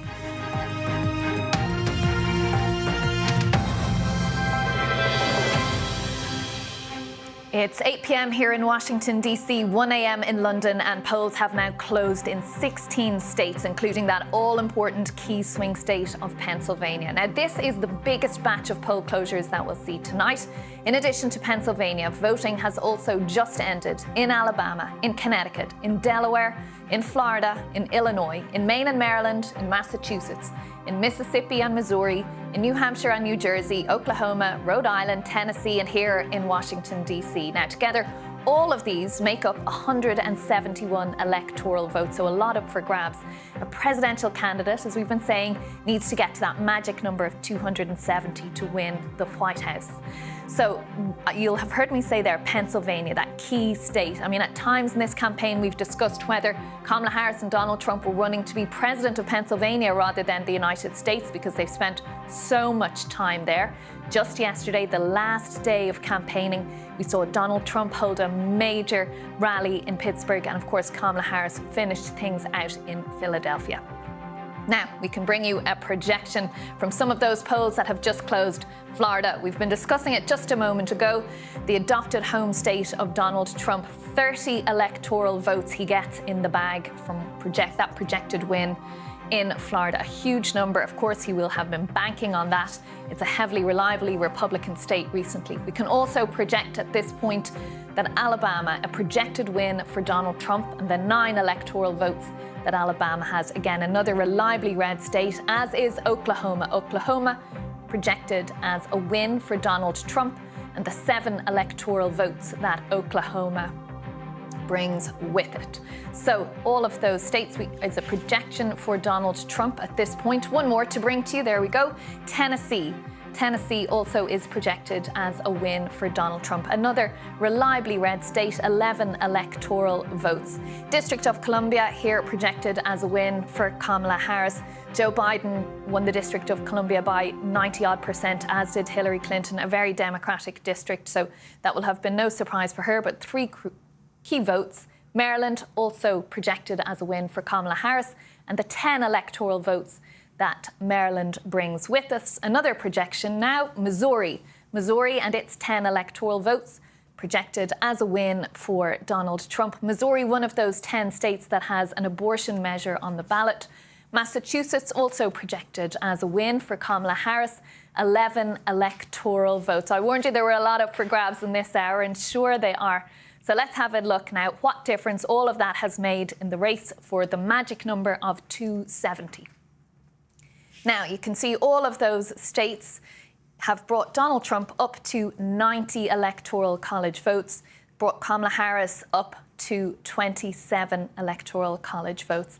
And again, just really important to remember, it's very early in the night. The states, their polls close at different times right across this country, and many of the ones that close early are reliably Republican states. They almost always vote Republican. It would be the story of the night in many ways if they didn't. So while it looks like Donald Trump is steaming ahead here of Kamala Harris, that's really just a very early picture at this point. A lot of those states are ones that he will have been banking on. Now, there are a number of states where we just can't make any projections at this point. It's just too early to do so. We don't have enough information yet. Connecticut is one of those that it's just too early to project 7 electoral votes. Delaware, too early to project 3 electoral votes, of course. That's the home state of Joe Biden, born in Pennsylvania but spent most of his life in Delaware. Maine, too early to project 4 electoral votes there. And that's one of 2 states where they split how they award the electoral college votes. Illinois, too early to project 19 electoral votes there. So a nice big pot of votes for whomever should get those later. Mississippi, too early to project, and the 6 electoral votes in Mississippi. New Hampshire, also too early to project 4 electoral votes there. It has voted Democrat in the past, but the Trump team have been expressing confidence about New Hampshire. New Jersey, also too early to project 14 electoral votes there. Rhode Island, also too early to project 4 electoral votes with Rhode Island. And just to say again, these are too early to project, as is Pennsylvania, of course.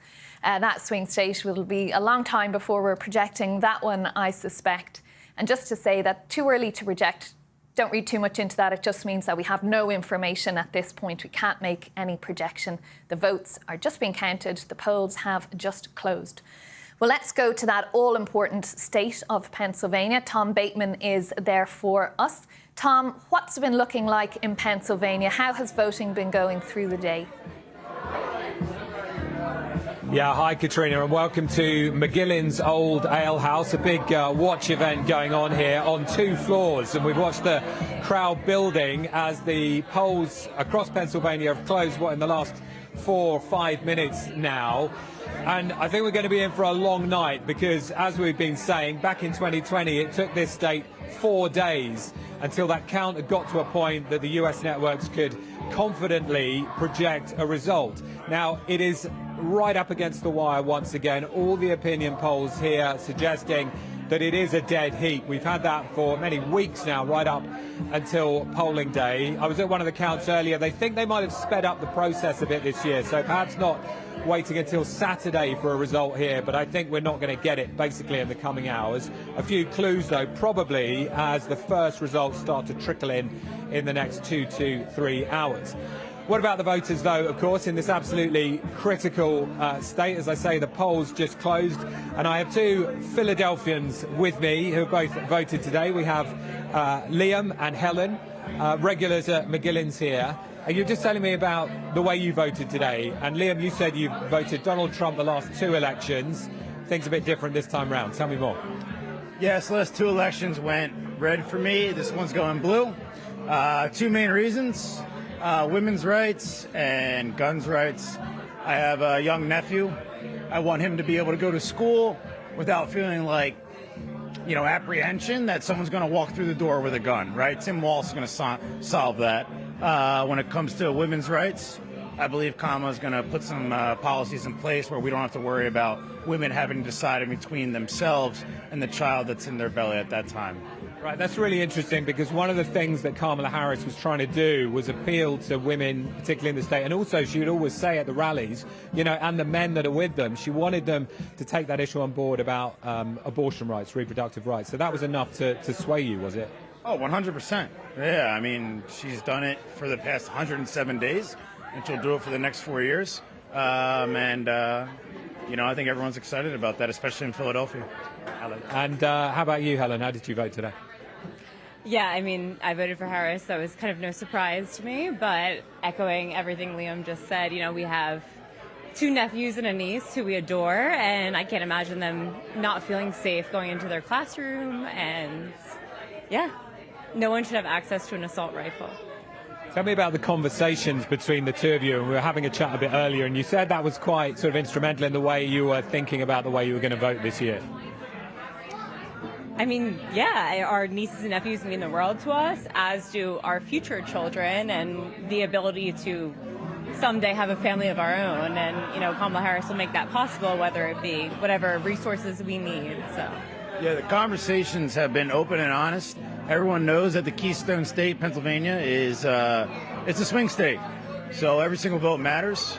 I think Biden won by 44,000 last 4 years ago. Trump won by, I think it was 80,000 8 years ago, right? So it all matters. Every single vote matters. What about the issue of the cost of living, inflation? Because that's something that Donald Trump has really tried to hit hard, particularly in this state, Rust Belt state. People have really experienced prices rocketing up. Did you have any sympathy with that view? How did this issue affect your lives? Right. I feel like that's definitely like the common rhetoric for the other side. But when it comes down to it, I feel like our taxes are going to either go down or stay the same. And I feel like those who make more should be more than willing to.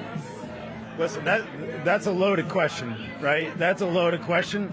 And I think no matter who you vote for, what's coming out of your paycheck is probably a little bit marginal, but it also depends on the character of the person that you're voting for, right? Is it Kamala or Trump? Even think about that when so much more is at stake, but I don't know. And tell me about, it is so close in this state. It was instrumental last time round in terms of, a delay in the vote. Donald Trump alleging that there was voter fraud. We may see some of the same this time round. He's already put out a message about this. Just very, very briefly, how do you feel about the issue of democracy when it comes to this election? Democracy's on the line. Like, that is... Democracy was fine before Trump took presidency, and then it all became he lost, and then it was, now there's non-transparency. It's always been transparent until he lost the election. Yeah, I mean, if January 6th wasn't enough to sway you, I don't know what will be. That was just inexcusable in my eyes. That's the only non-claritable thing. Okay. Helen, Liam, thank you so much for talking to us. And as we say, sometime, I think, before we get the results, back to you. All right, thanks for that, Tom. And you can see just how passionate people are about politics in America, but particularly there in Pennsylvania. Well, let's go over to Christian. He's been looking at what's going on in Florida and elsewhere, and he can bring us some more information. Christian. Yeah, I've stayed wide on the map at the moment because I just want to show you two conversely different stories which really tell us how America is changing at the moment. We've got a lot of voting now in Florida. And what I see on this map is an awful lot of red. Trump already projected to be the winner. And look at the margin. It's over 11% at the moment. If you were to go back to 2016, when Hillary Clinton lost Florida, it was just 1%. And then he expanded that to just over 3% against Joe Biden. And now we're looking at a margin like that. OK, there's 80% of the vote count, and there's still a lot of vote to come in from the southern part of the state. But that is the one thing that really stands out to me. This is Miami-Dade.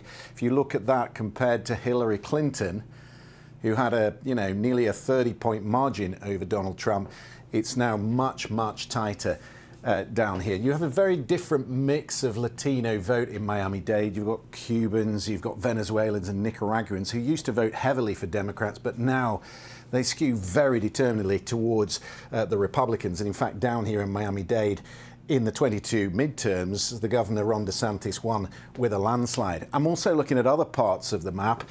This is St. Pete's here in Pinellas County. Next door is Hillsborough, that's Tampa proper.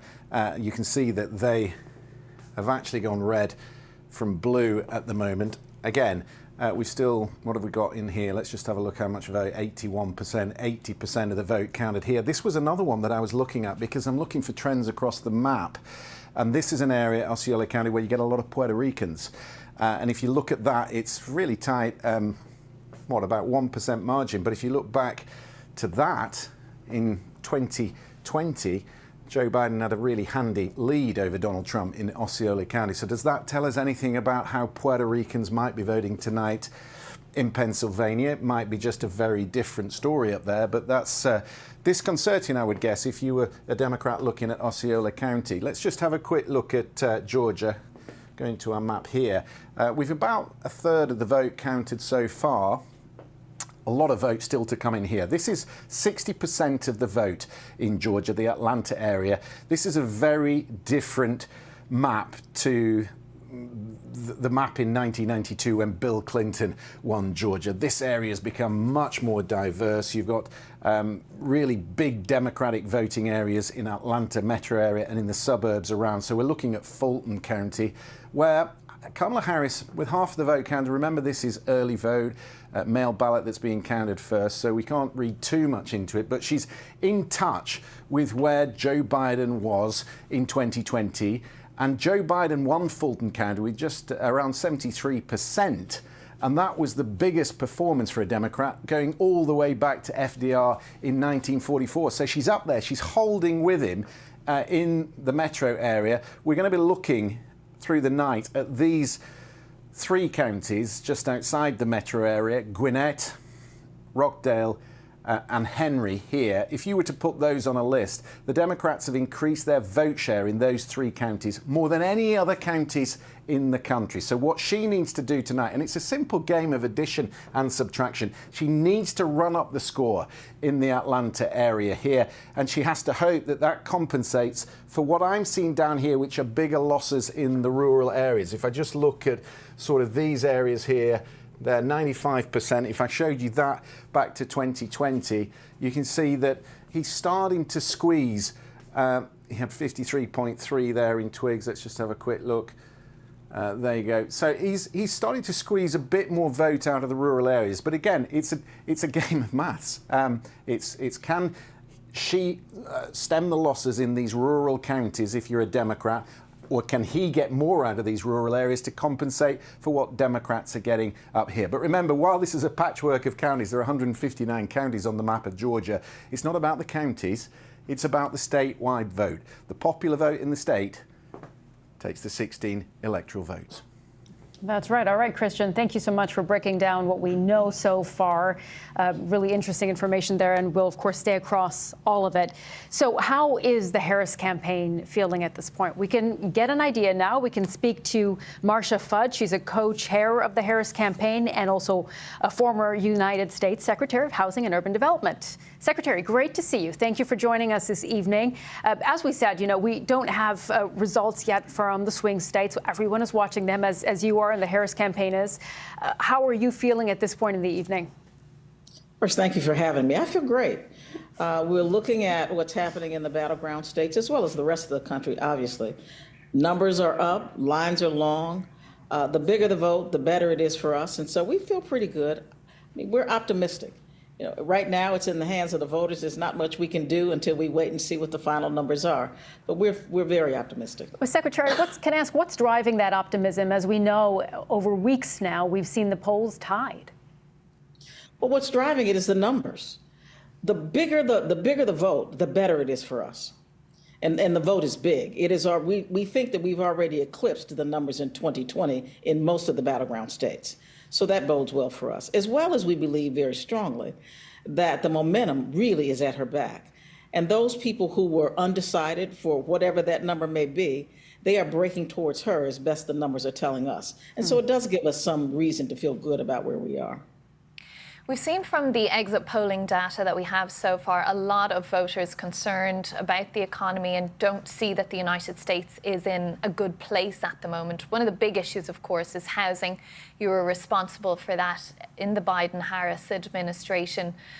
What does she need to work on? She'd been criticised for the policies, or lack thereof, as the criticism went on the campaign trail. What's there for her to do differently? Well, one thing about it, she at least has a policy. Trump doesn't have one. And so I don't know what they're comparing it to. But what I do know is that she is the first president in a very, very long time to put as much effort into talking about the cost of housing, the lack of housing, and the lack of affordable housing. So I think that her plan to build 3 million units of housing over the next 5 years is a good one. I think that the fact that she is talking about down payment assistance is a very good one. And helping people qualify through our underwriting. I think they're all great ideas, and I think that they're going to be helpful. And as you listen to people in the crowds when she speaks, when she talks about her housing plan, they are very excited about it. And again, she at least does have one. And I think that she's doing absolutely what she needs to be doing.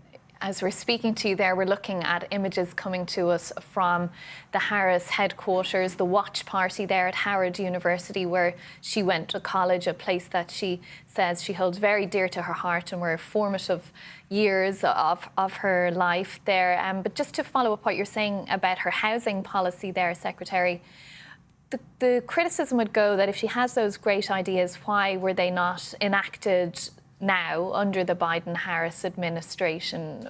Why is that? Well, part of it we tried to enact, but the Congress would not pass it.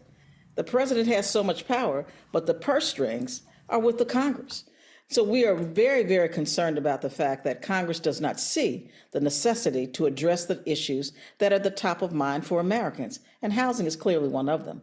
There was a Build Back Better plan, which I'm sure most people that follow this will realize was in President Biden's plans, but Congress would not pass it and would not fund it.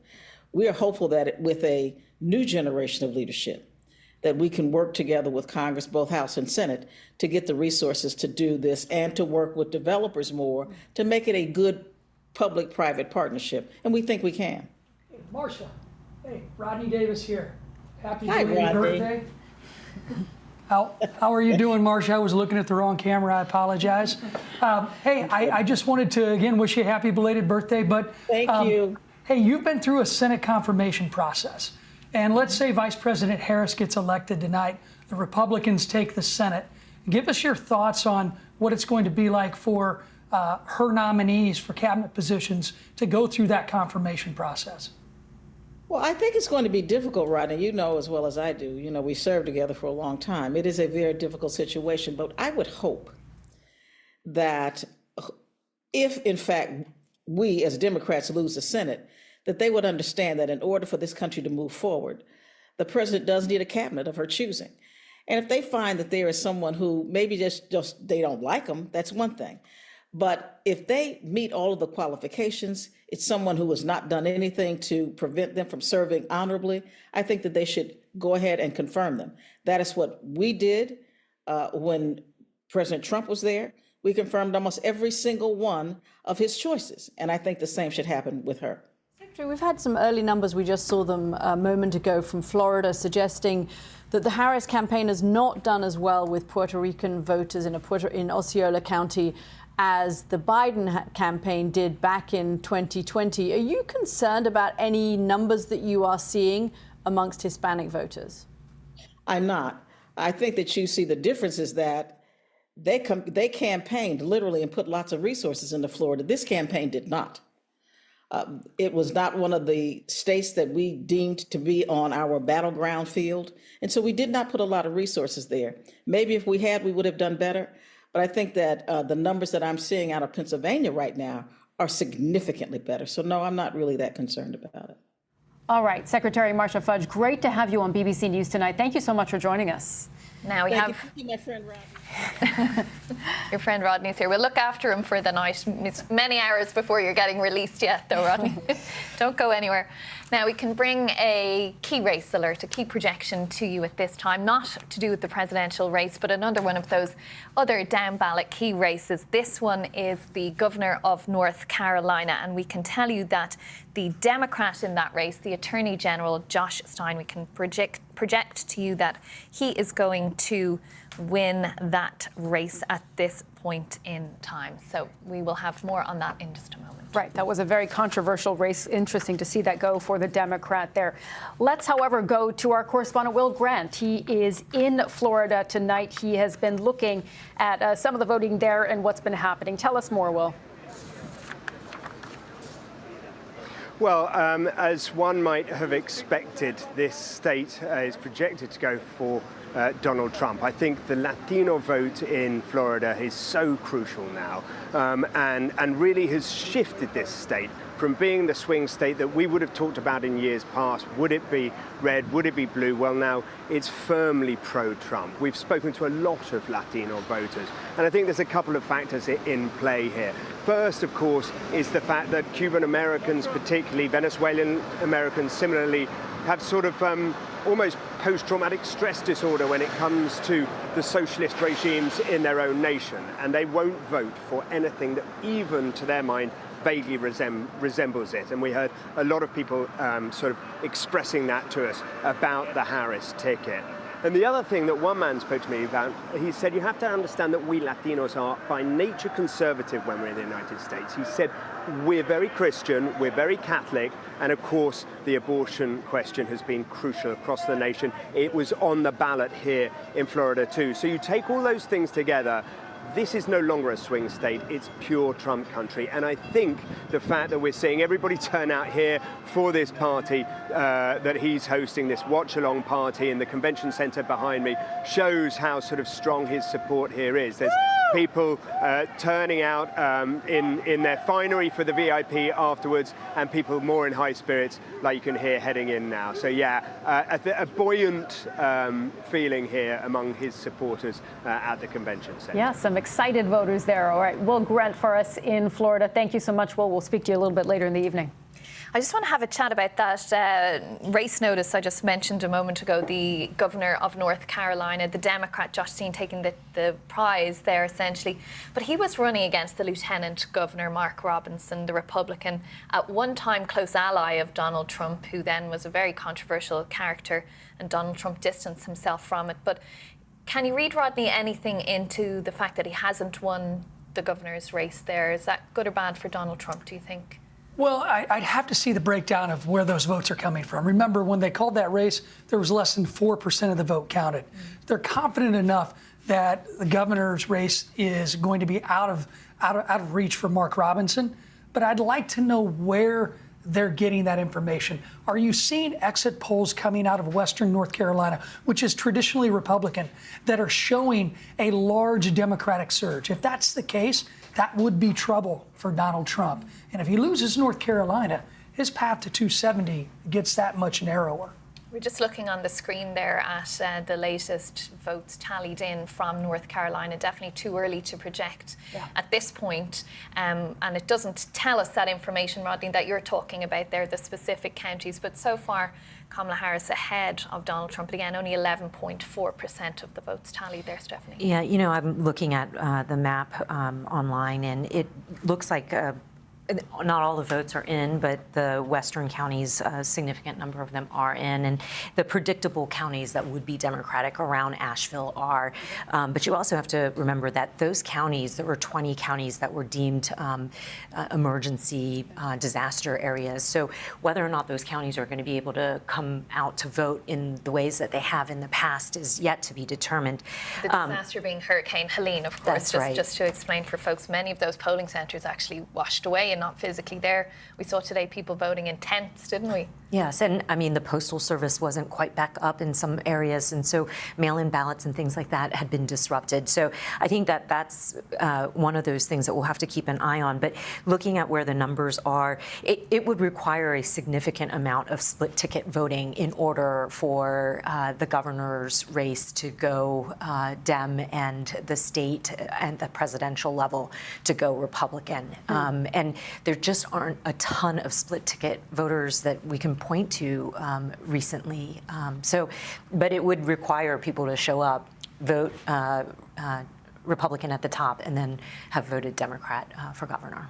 What do you think, Caddy? Because, you know, it is interesting, and we also talked about the fact that there was a lot of mis and disinformation surrounding Hurricane Helene that swept through the state in early October and really devastated the central belt of that state. Yeah, I mean, it had some of the worst misinformation I think that we've seen, to the extent that at one point FEMA officials, the Federal Emergency Management Agency officials, had to actually stop their work because their own operators and their own workers were under a significant amount of threats from outside, because there had been this going around online. There had been posts that they were only that the government was only helping people who lived in Democratic areas, not people who lived in Republican areas. This was not the case, but it was enough to put these FEMA workers under threat. So yeah, that was a problem. I mean, I think it's actually the point I was going to make about Stephanie, and I think it's particularly worth our viewers around the world here realizing this, is that when you vote for president of the United States, my daughter voted in Chicago early voting because she said there were 40 names on her ballot that she had to vote for. You're voting for president, you're voting for governor, as you were in North Carolina some years, you're voting for senators, you're voting for members of Congress. I mean, you're voting for the kind of district dog walker. I mean, it really gets down to that point where if you are a diligent citizen, you have to research all of these. It can take you an awful long time, which is why I think a lot of people have voted early, because, as my daughter said, I can't possibly research all of these judges while I'm standing there in the booth and people are lining up behind me. So I think that gets to this whole issue of early voting versus on-the-day voting. And I think what we've been tripped up by in recent elections, it happened in 2020, I was covering that here for the BBC, was you get the early information that comes out, but that doesn't necessarily include the information from on the day. So I'm actually picking up some nervousness compared to the beginning of the program from Democratic sources that I'm talking to about some of the numbers that they're seeing. But we don't know whether those numbers are reflective of the final tally. And I think we all have to be very careful of this idea that there may be a red mirage or a blue wave or a Just explain quickly what that means. So red mirage was something that we all, oh my goodness, this is like hanging chads from 2000. Those of us who are really old enough to remember. The red mirage is the idea that people voted, that you get votes counted from on the day quicker than you get early votes, and Republicans tended to vote on the day. That may not long be the case this year, but it was certainly the case back in 2020. This is a bad trip down memory lane. I'm having PTSD. Well, it's just a reminder of where things were a few years ago with the pandemic as well, and how voting patterns really have changed, haven't they? You know, looking at mail-in ballots and such, and how that has become very popular. I think the voting mode has changed so significantly that it's hard to model. And, you know, you can't use the 2016 approach, and you definitely can't use the 2020 approach. So what does it look like? I think we'll find out once this election is over what the current voting mode looks like for this country. Exactly, exactly. Well, we are coming up to another one of those key moments of the night. We're going step by step through the night as we're looking for polls closing in different states, results coming in. There are some that can be projected, some that cannot, but little by little, we're getting a better picture of which way this election is headed as both candidates build that path to 270 electoral votes.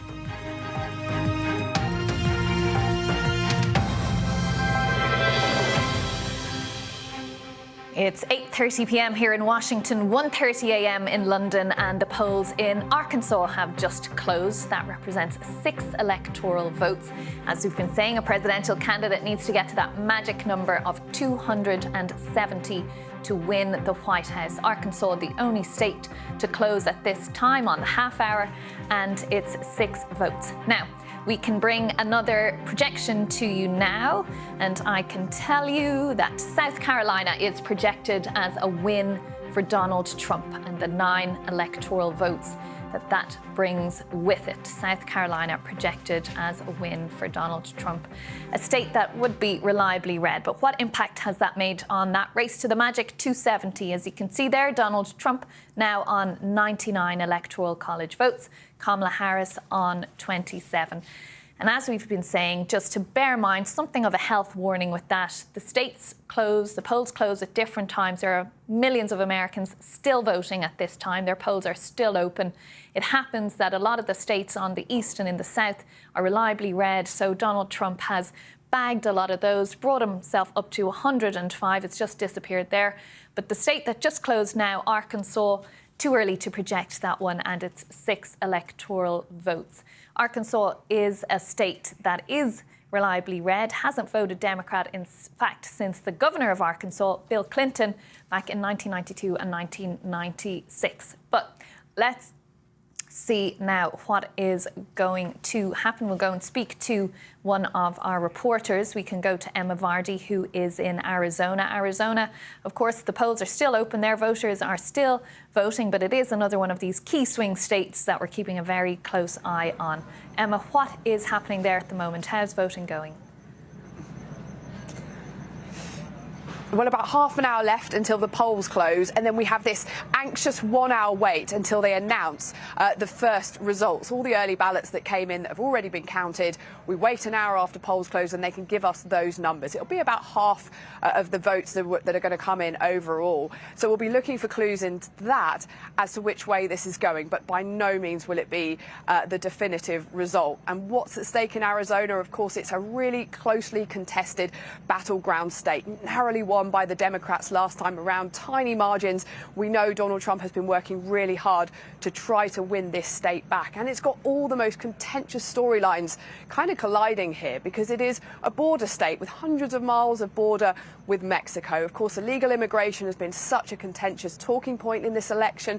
Claims that Donald Trump has repeated again and again about what he calls an invasion of illegal migrants coming across the border. So it'll be a test of his promises of mass deportations. How well have they been going down with voters here? But that's not enough, of course. Abortion also on the ballot in Arizona. And we know that the Kamala Harris campaign is hoping that drives up the female vote, which could benefit them. So much going on here, of course. Not to mention where I'm standing now, there were armed protesters who gathered here 4 years ago when there were claims that the vote was rigged, false conspiracy theories that were spread by Donald Trump and his allies. And the voters, the election workers counting the votes just inside the doors here were fearful as to what was developing outside. This year, they're ready for anything. There is a ring of steel outside this place, so quite a different setup here this time around because last time they all got caught by surprise. OK, Emma, and as we're chatting to you there, we can see the results of the last election on the screen there, Joe Biden winning it and Donald Trump winning in 2016. So a real flip-flop going on in Arizona. That's why we're paying such close attention to it and why the candidates have been as well in this campaign. Now, let's go to the Donald Trump headquarters, or at least the place where the watch party is taking place, and as they will hope, the victory party later on, the convention center in West Palm Beach there in Florida. And Neda Tawfiq is standing by for us. Neda, what's the sense there? Obviously, at the moment, Donald Trump is nearer to the 270 than Kamala Harris is, but too early to read anything into that. Yeah, Catriona, but we've already seen a little bit of celebration here at the watch party when Florida, of course, a state that was very much predicted to go Donald Trump's way because it is solidly Republican red and no longer a swing state. But nevertheless, when that was called here, there were huge cheers in the state. Also, when Donald Trump was projected as the winner for West Virginia, South Carolina, there was an image projected on the screens declaring him the winner by the campaign, and the crowd here was celebrating. So very much a mood here of optimism. Every kind of supporter of Donald Trump's that I go down and speak to in the crowd says they are very optimistic that this will be a good night for him. So very much a celebratory mood here as people are off drinking, mingling, in for this long waiting game. Of course, the Trump campaign as well trying to project confidence. You know, I spoke to some campaign officials also here who say that he has done a good job in recent years of really broadening the tent out from the kind of young, from the typical white male, no college degree voter, that now he has young men, he has minorities, Latino voters. They think that he is doing well in rural areas, hoping that that turnout really proves well for him in this election in particular. But everybody is just waiting to see, obviously, Catriona, how the polls play out, how the results come in. For Donald Trump, it would be an extraordinary political comeback if he does win. So everybody waiting for those results. They are. And we can bring some more good news for Donald Trump. The state of Arkansas, the polls just closed there 5 or 6 minutes ago. Our partners here in the US, CBS News, projecting that as a win for Donald Trump, and the 6 electoral votes that come with Arkansas. Arkansas projected as a win for Donald Trump. A reliably red state, hasn't voted for a Democrat for president since Bill Clinton, who was, of course, the governor of Arkansas. So he had some bit of a home court advantage there. So there you can see Arkansas now projected as a win for Donald Trump and the 6 electoral votes. What does that mean for the path to the presidency? Well, there we have it, the race to 270. Donald Trump now on 105 electoral votes and Harris on 27. But as we've been saying, don't read anything into that at the moment because we're very, very early in the night and there's a path in terms of how different states close and which direction they lean at this point in time. But let's go down the road from where we are in Washington, D.C. now to Howard University, to the Kamala Harris watch party there at her old alma mater. And we can speak to our correspondent, Samira Hussein. Samira, what's the mood like there at the moment? Well, right now, the president of the university is speaking. He's addressing the crowds. And, you know, I actually had a moment to be able to sort of walk through, and there are different areas for the crowds to assemble. And it's a real party-like atmosphere. When there's not someone speaking at the stage, there's a DJ that's spinning music, and people are dancing. At one point, there was this enormous line dance that was happening, people just dancing in union, and it was really just sort of emblematic of the kind of jovial atmosphere that exists here right now. But as you pointed out many times, that this is a long night, and so we'll see if the DJ is going to be able to keep up that momentum and keep people dancing and cheering. I think what was really, that really stood out for me in looking at the crowds was seeing just how young everyone was and just how many little girls have also come here. I actually crossed paths with 3 girls who must have been about 10 years old, and they were wearing matching sequenced outfits. I have seen people wearing crowns and people really dressed up for the event. And I think that really just shows how important a moment this is. This is a historic campaign, the first woman of color to be the head of a national ticket for president. I mean, already that is a momentous thing. And I think for so many people here, they just want to be here for what happens next. Now, look, the polls have been razor close for months now, and now we've come to the end, and it's still that close. But no matter what, for the people here, it was just so important to be on this campus for whatever the outcome. And Samira, is the Vice President there at the moment, or is she at her home, the Vice President's home and observatory circle here in Washington? Naval Observatory, pardon me. Well, so earlier today, she actually said that she was going to be having a family dinner at home. Apparently, it is a tradition of her and her family's, and that dinner's not going to happen until about 9:45 this evening. And then eventually, she should be making her way to Howard University. But of course, it will really be dependent on how quickly or what sort of direction the polls are going to be going in. Thank you for that. Now, Let's go and have a look at some more exit poll information that we have, as the day has that for us now. So we've been talking so far about a national picture, but let's look at a battleground state because voting has closed in Georgia. So we can look at a detailed breakdown of how different groups have voted. And what we're seeing is a stark difference, a division amongst racial lines. Now, you'll see that about 7 in 10 white voters voted for Donald Trump. Whereas when you look at who voted for Kamala Harris, it's very different. About 8 out of 10 black voters have voted for Kamala Harris. Now, both those figures are about on par with 2020, though when it comes to black voters, it's maybe just a little less for Kamala Harris than it was for Joe Biden in 2020. We also see that more black women voted for Kamala Harris than black men, though, again, that's the same as in 2020 for Joe Biden. So overall, you're seeing that black voters are driving the vote for the Democrats, as they did in 2016 for Hillary Clinton, as they did in 2020 for Joe Biden, and as they're doing now for Kamala Harris in 2024. And when it comes to Trump, white voters, particularly white voters without college degrees, are holding steady for Donald Trump. Now, if you look at the Hispanic Latino voters, Kamala Harris is in the lead, though that number is still slightly less than it was in 2020. And then when you're looking at the gender split, and of course, this is something that there's been a lot of attention on throughout this campaign. The gender gap is something that we've talked about several times. About half of women, a little over half of women voted for Kamala Harris. So the difference there is not quite as stark. Now, battleground state numbers, exit poll data is particularly interesting because, again, we were giving you a broad overview of the national picture, but this election, as we've been saying throughout the night, is won state by state, and this is how different groups are voting so far. Remember, these are preliminary numbers and they will change, especially once the actual votes continue to be counted.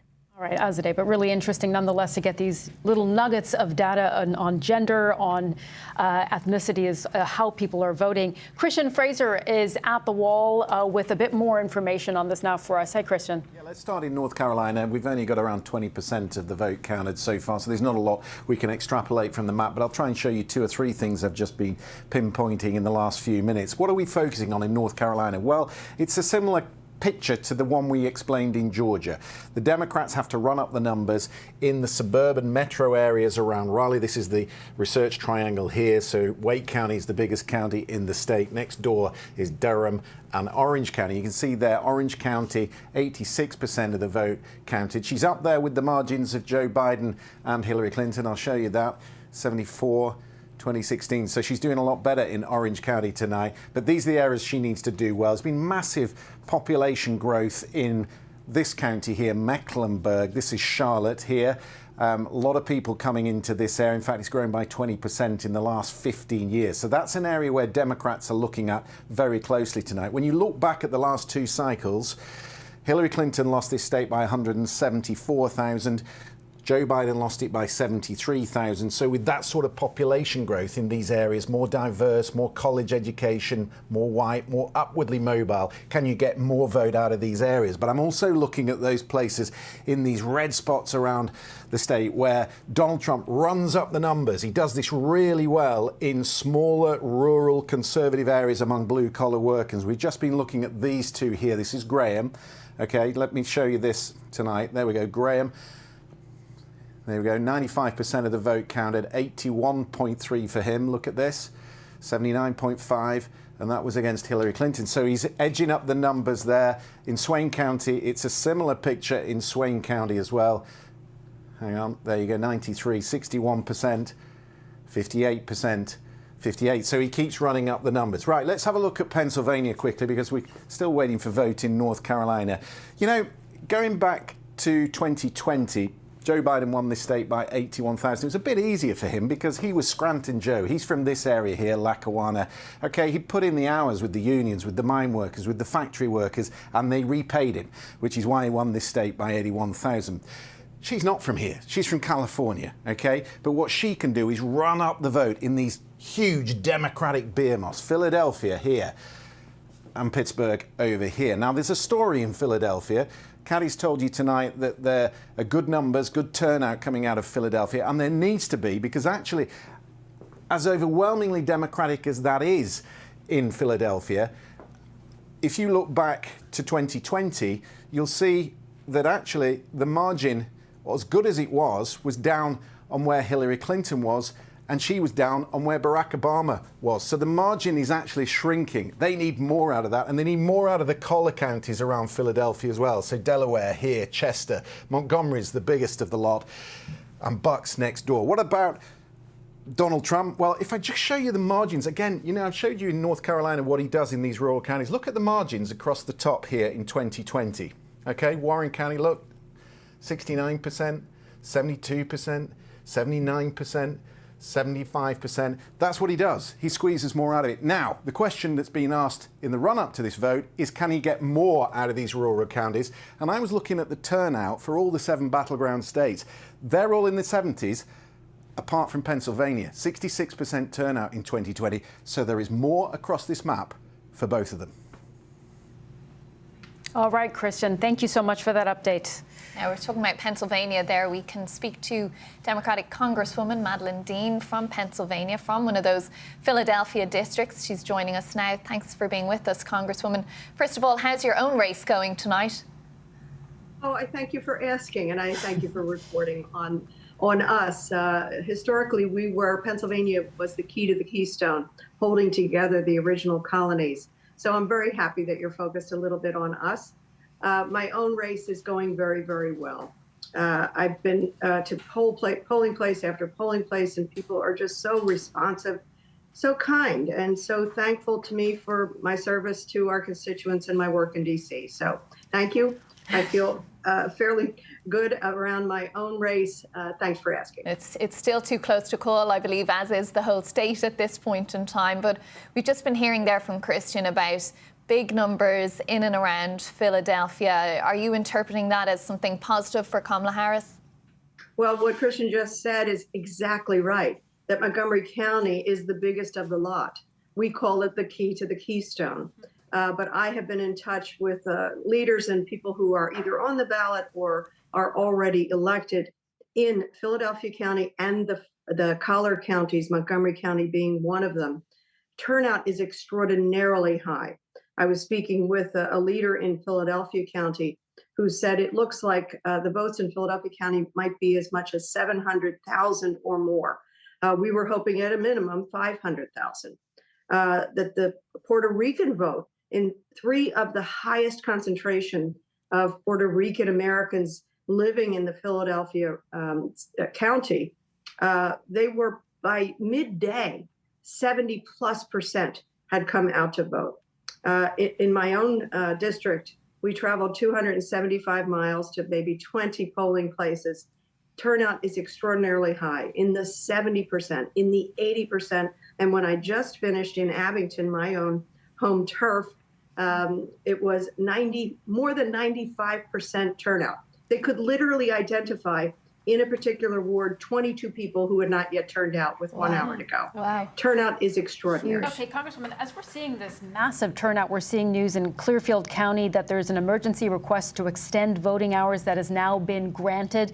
We know there have been concerns about the fact that there are lots of people waiting in line and they want to make sure that they can vote. Is this something that needs to be closely watched? I mean, what are you seeing right now in Pennsylvania?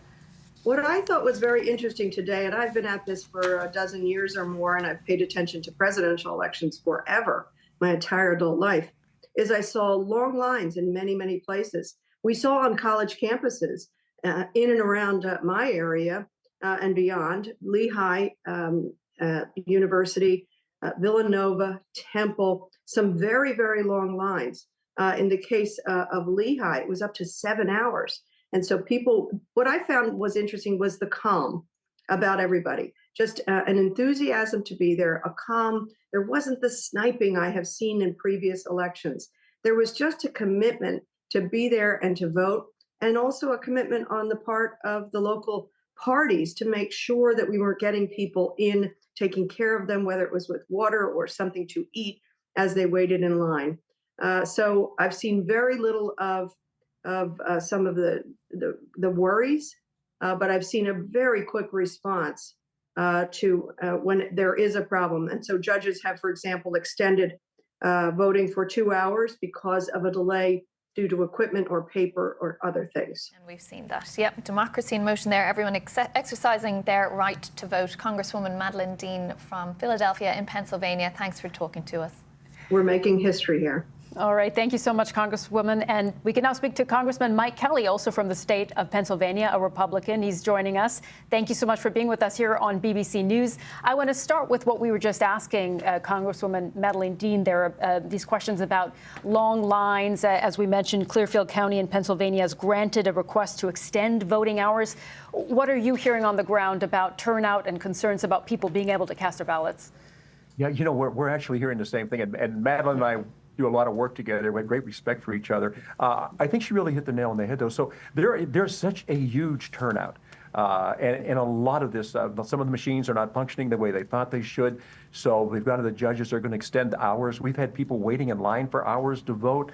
I think we're going to see probably the greatest turnout that we've seen, and certainly in my lifetime, which I think shows, and there is, Madeleine made a good point about the calmness of what I see out there.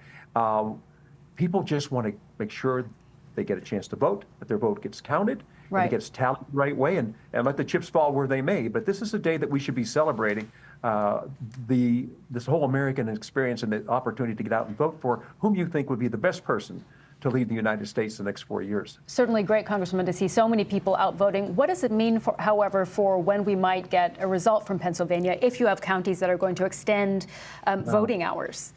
Yeah. Well, I don't think we're going to know tonight. I really can't see that happening. But, you know, in 2020, we waited all the way to Friday at 5 o'clock before we finally had an answer. We extended way beyond. But I think with this one, I'm looking at possibly tomorrow in the afternoon or maybe at the very latest Thursday morning. But we want to make sure that everybody walks away from this feeling it was done the right way. And that's the key to it. Congressman, you represent Erie, which is, you know, you're in a swing state, but Erie is a swing county within a swing state. Some people consider it to be the most swingiest of all in the West in terms of being a good bellwether of how the country might go. What's your sense on the ground of how the race is? Is it as tight as all these polls tell us? You know what? I think the same thing in 2016. What was not counted were the people that were voting for the first time.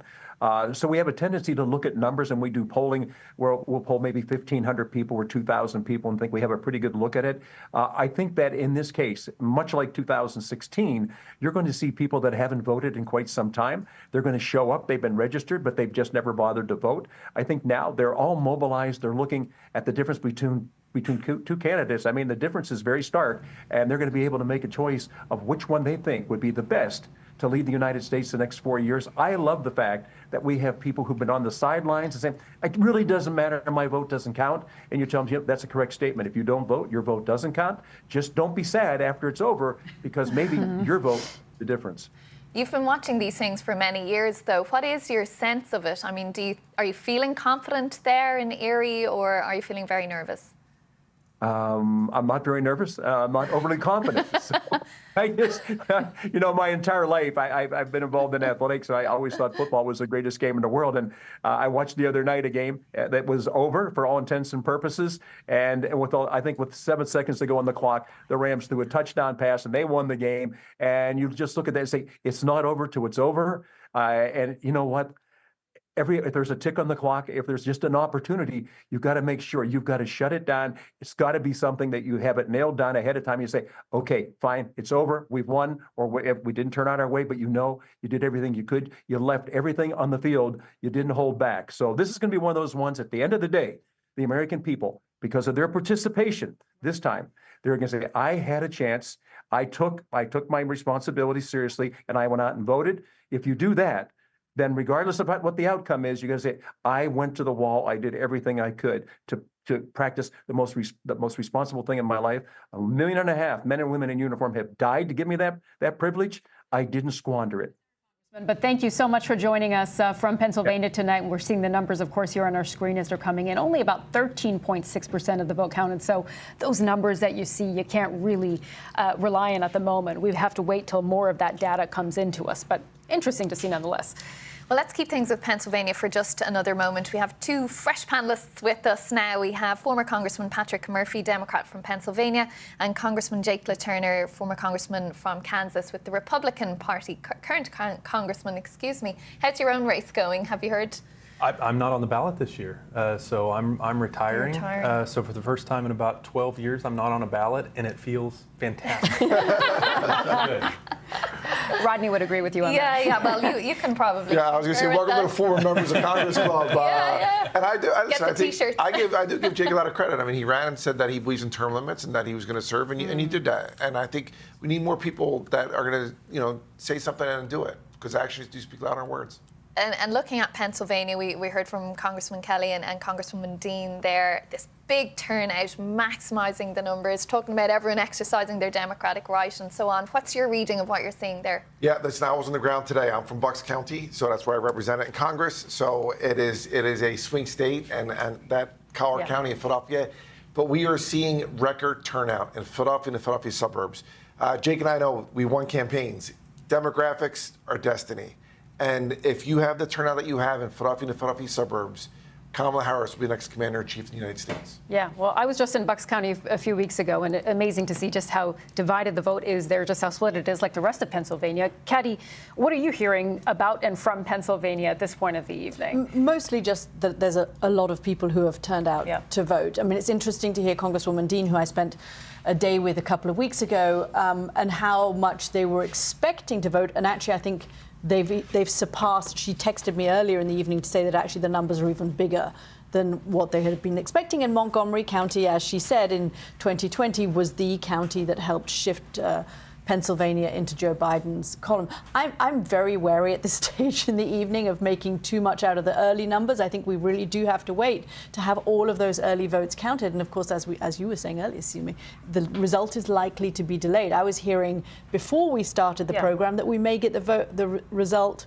mid to late morning tomorrow. I suspect that's going to be pushed back tomorrow evening at least. But the turnout itself might tell us something. The turnout can always tell us something, exactly, depending on where the people turn out and in which areas. What do you think, Congressman? I know Pennsylvania is not your state, it's Kansas, but just in that point about turnout and how mobilised voters seem to be. Sure. What Caddy said is right, and it's true just across the board. We don't know what we don't know, and there's just not enough in. But I think if I'm sitting at Trump headquarters in Florida right now, I'm feeling pretty good. He's won Florida. There's some key counties there that I think tell a story about how he's performing. He's on track to win in Georgia. He's on track to win in North Carolina. You can even look here in Virginia, Loudoun County here in Virginia. Trump has 60% reporting, an 8-point swing in Trump's direction. That's really positive. Virginia's 7th race. Again, that's 60% reporting. It's 52-48 for the Republican. That's a tight race that a lot of people are watching. So if you're Donald Trump, if you're Republicans, there's some indications that you should feel good right now, but it's still too early to tell. Just to clarify on the House races, which we haven't paid a lot of attention to the House races because each individual one is small, but I think for our viewers it's important to watch them as an indication of what is going on. So if one party is doing better than expected in a contested House race, that could just give us an indication that there is enthusiasm across the board for that party, and that party is getting a lot of members out of its party out to the polls. Do you think there will be many split tickets where people will be energised for a certain party for Congress or Senate, but not so much for President? We've seen some indications of that. So if you look at some of the polling in Arizona, for example, I think abortion is a big issue there, where Donald Trump has done a good job of separating himself from the more conservative position that Republicans have typically held. And so you see him performing better than, say, the Republican nominee for Senate there. And so there's some indications that you're going to see voters make one choice for the top of the ticket and then maybe another choice. Or even a bigger issue could be that they vote for the top of the ticket and then just stop voting, the famous voter fatigue that we've talked about for a long time. That's right. So I agree with Jake on that. I think in Arizona, I think also North Carolina. I mean, you're going to have a Democratic governor, open seat, and yet I think the president, former President Trump, has a good shot at winning that state.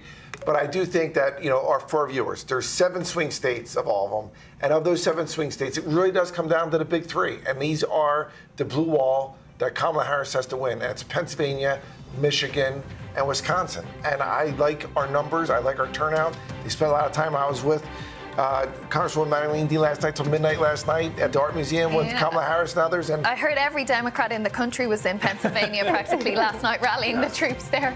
But we will leave that conversation there just for a moment because we are approaching another key moment here where we will have some projections as polls close across the country. Let's see what lies ahead.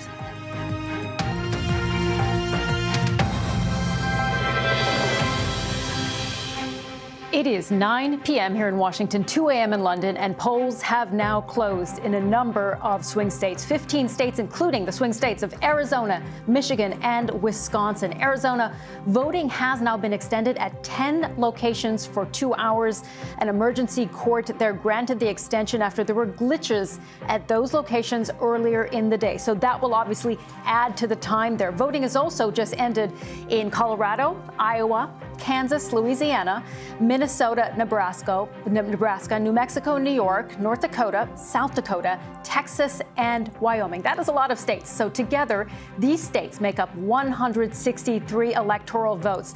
Again, a presidential candidate needs 270 votes to win the White House. But as we said, some key swing states closing this hour, Michigan, Wisconsin, they are part of that blue wall that we keep talking about, that Joe Biden was able to win in 2020. They were essential to his path to 270, and they are ones that Democrats are hoping very much to hold on to. We've seen Republicans feeling confident about their chances of taking back maybe one, maybe two of those Rust Belt blue wall states.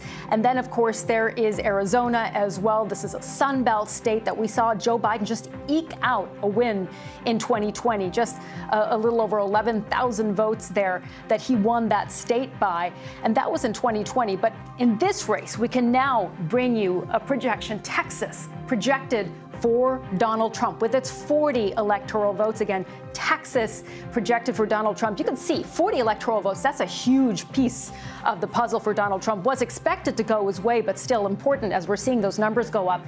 North Dakota now also projected for Donald Trump. 3 electoral votes. North Dakota, a staunchly Republican conservative state, one that Donald Trump and his team were banking on. But nonetheless, we're seeing the numbers go up for Donald Trump with those 3 electoral votes in Texas just before that, as we said. Now, South Dakota also projected to go for Donald Trump. 3 electoral votes there, just like North Dakota. This is another key moment of the night for the Trump campaign. They are banking on these votes coming in, including from Wyoming, another conservative, reliably Republican state projected for Donald Trump. Again, 3 electoral votes, all of this adding to his tallies on his side of the ledger. So let's see where that leaves us right now. Let's take a look at where the numbers lie. Okay, you see it's pretty lopsided at the moment. Donald Trump with 154, Kamala Harris with 27, and right in the middle of that 270 they need to win. Well, at this point, we've seen those reliably Republican states with huge chunks of electoral votes like Texas coming in. That's why you've seen Donald Trump's number go up so significantly there, while Kamala Harris's number is still smaller. Well, we're going to see some of the polls closing later on the West Coast, where some of those reliably Democrat states like California will bring in a bunch of electoral votes for her. So we're going to see that even out a little bit more as we get closer to that 270 number. Now, we mentioned the key Sun Belt swing state of Arizona. This, at this point, is too early to project. As we said, the polls have closed there, but we don't have enough information on that state yet. Colorado is also too early to project at this hour. It has 10 electoral votes. It's expected to go to the Democrats, but we can't project it just yet. Iowa, a Midwestern state, also too early to project, 6 electoral votes. There's been some chatter about Iowa, but at this point, too early to project. The state of Kansas, also too early to project at this hour, 6 electoral votes. Polls have just closed there. They're working on counting, so we don't have those results just yet. Louisiana in the South, 8 electoral votes expected to go for Donald Trump, too early at this point to project. And then, as we mentioned, that key swing state of Michigan, 15 electoral votes, so important in that math game that both are playing. At this point, too early to project. Minnesota, where Governor Tim Walz is from, of course, too early to project, 10 electoral votes there. Nebraska, usually a reliable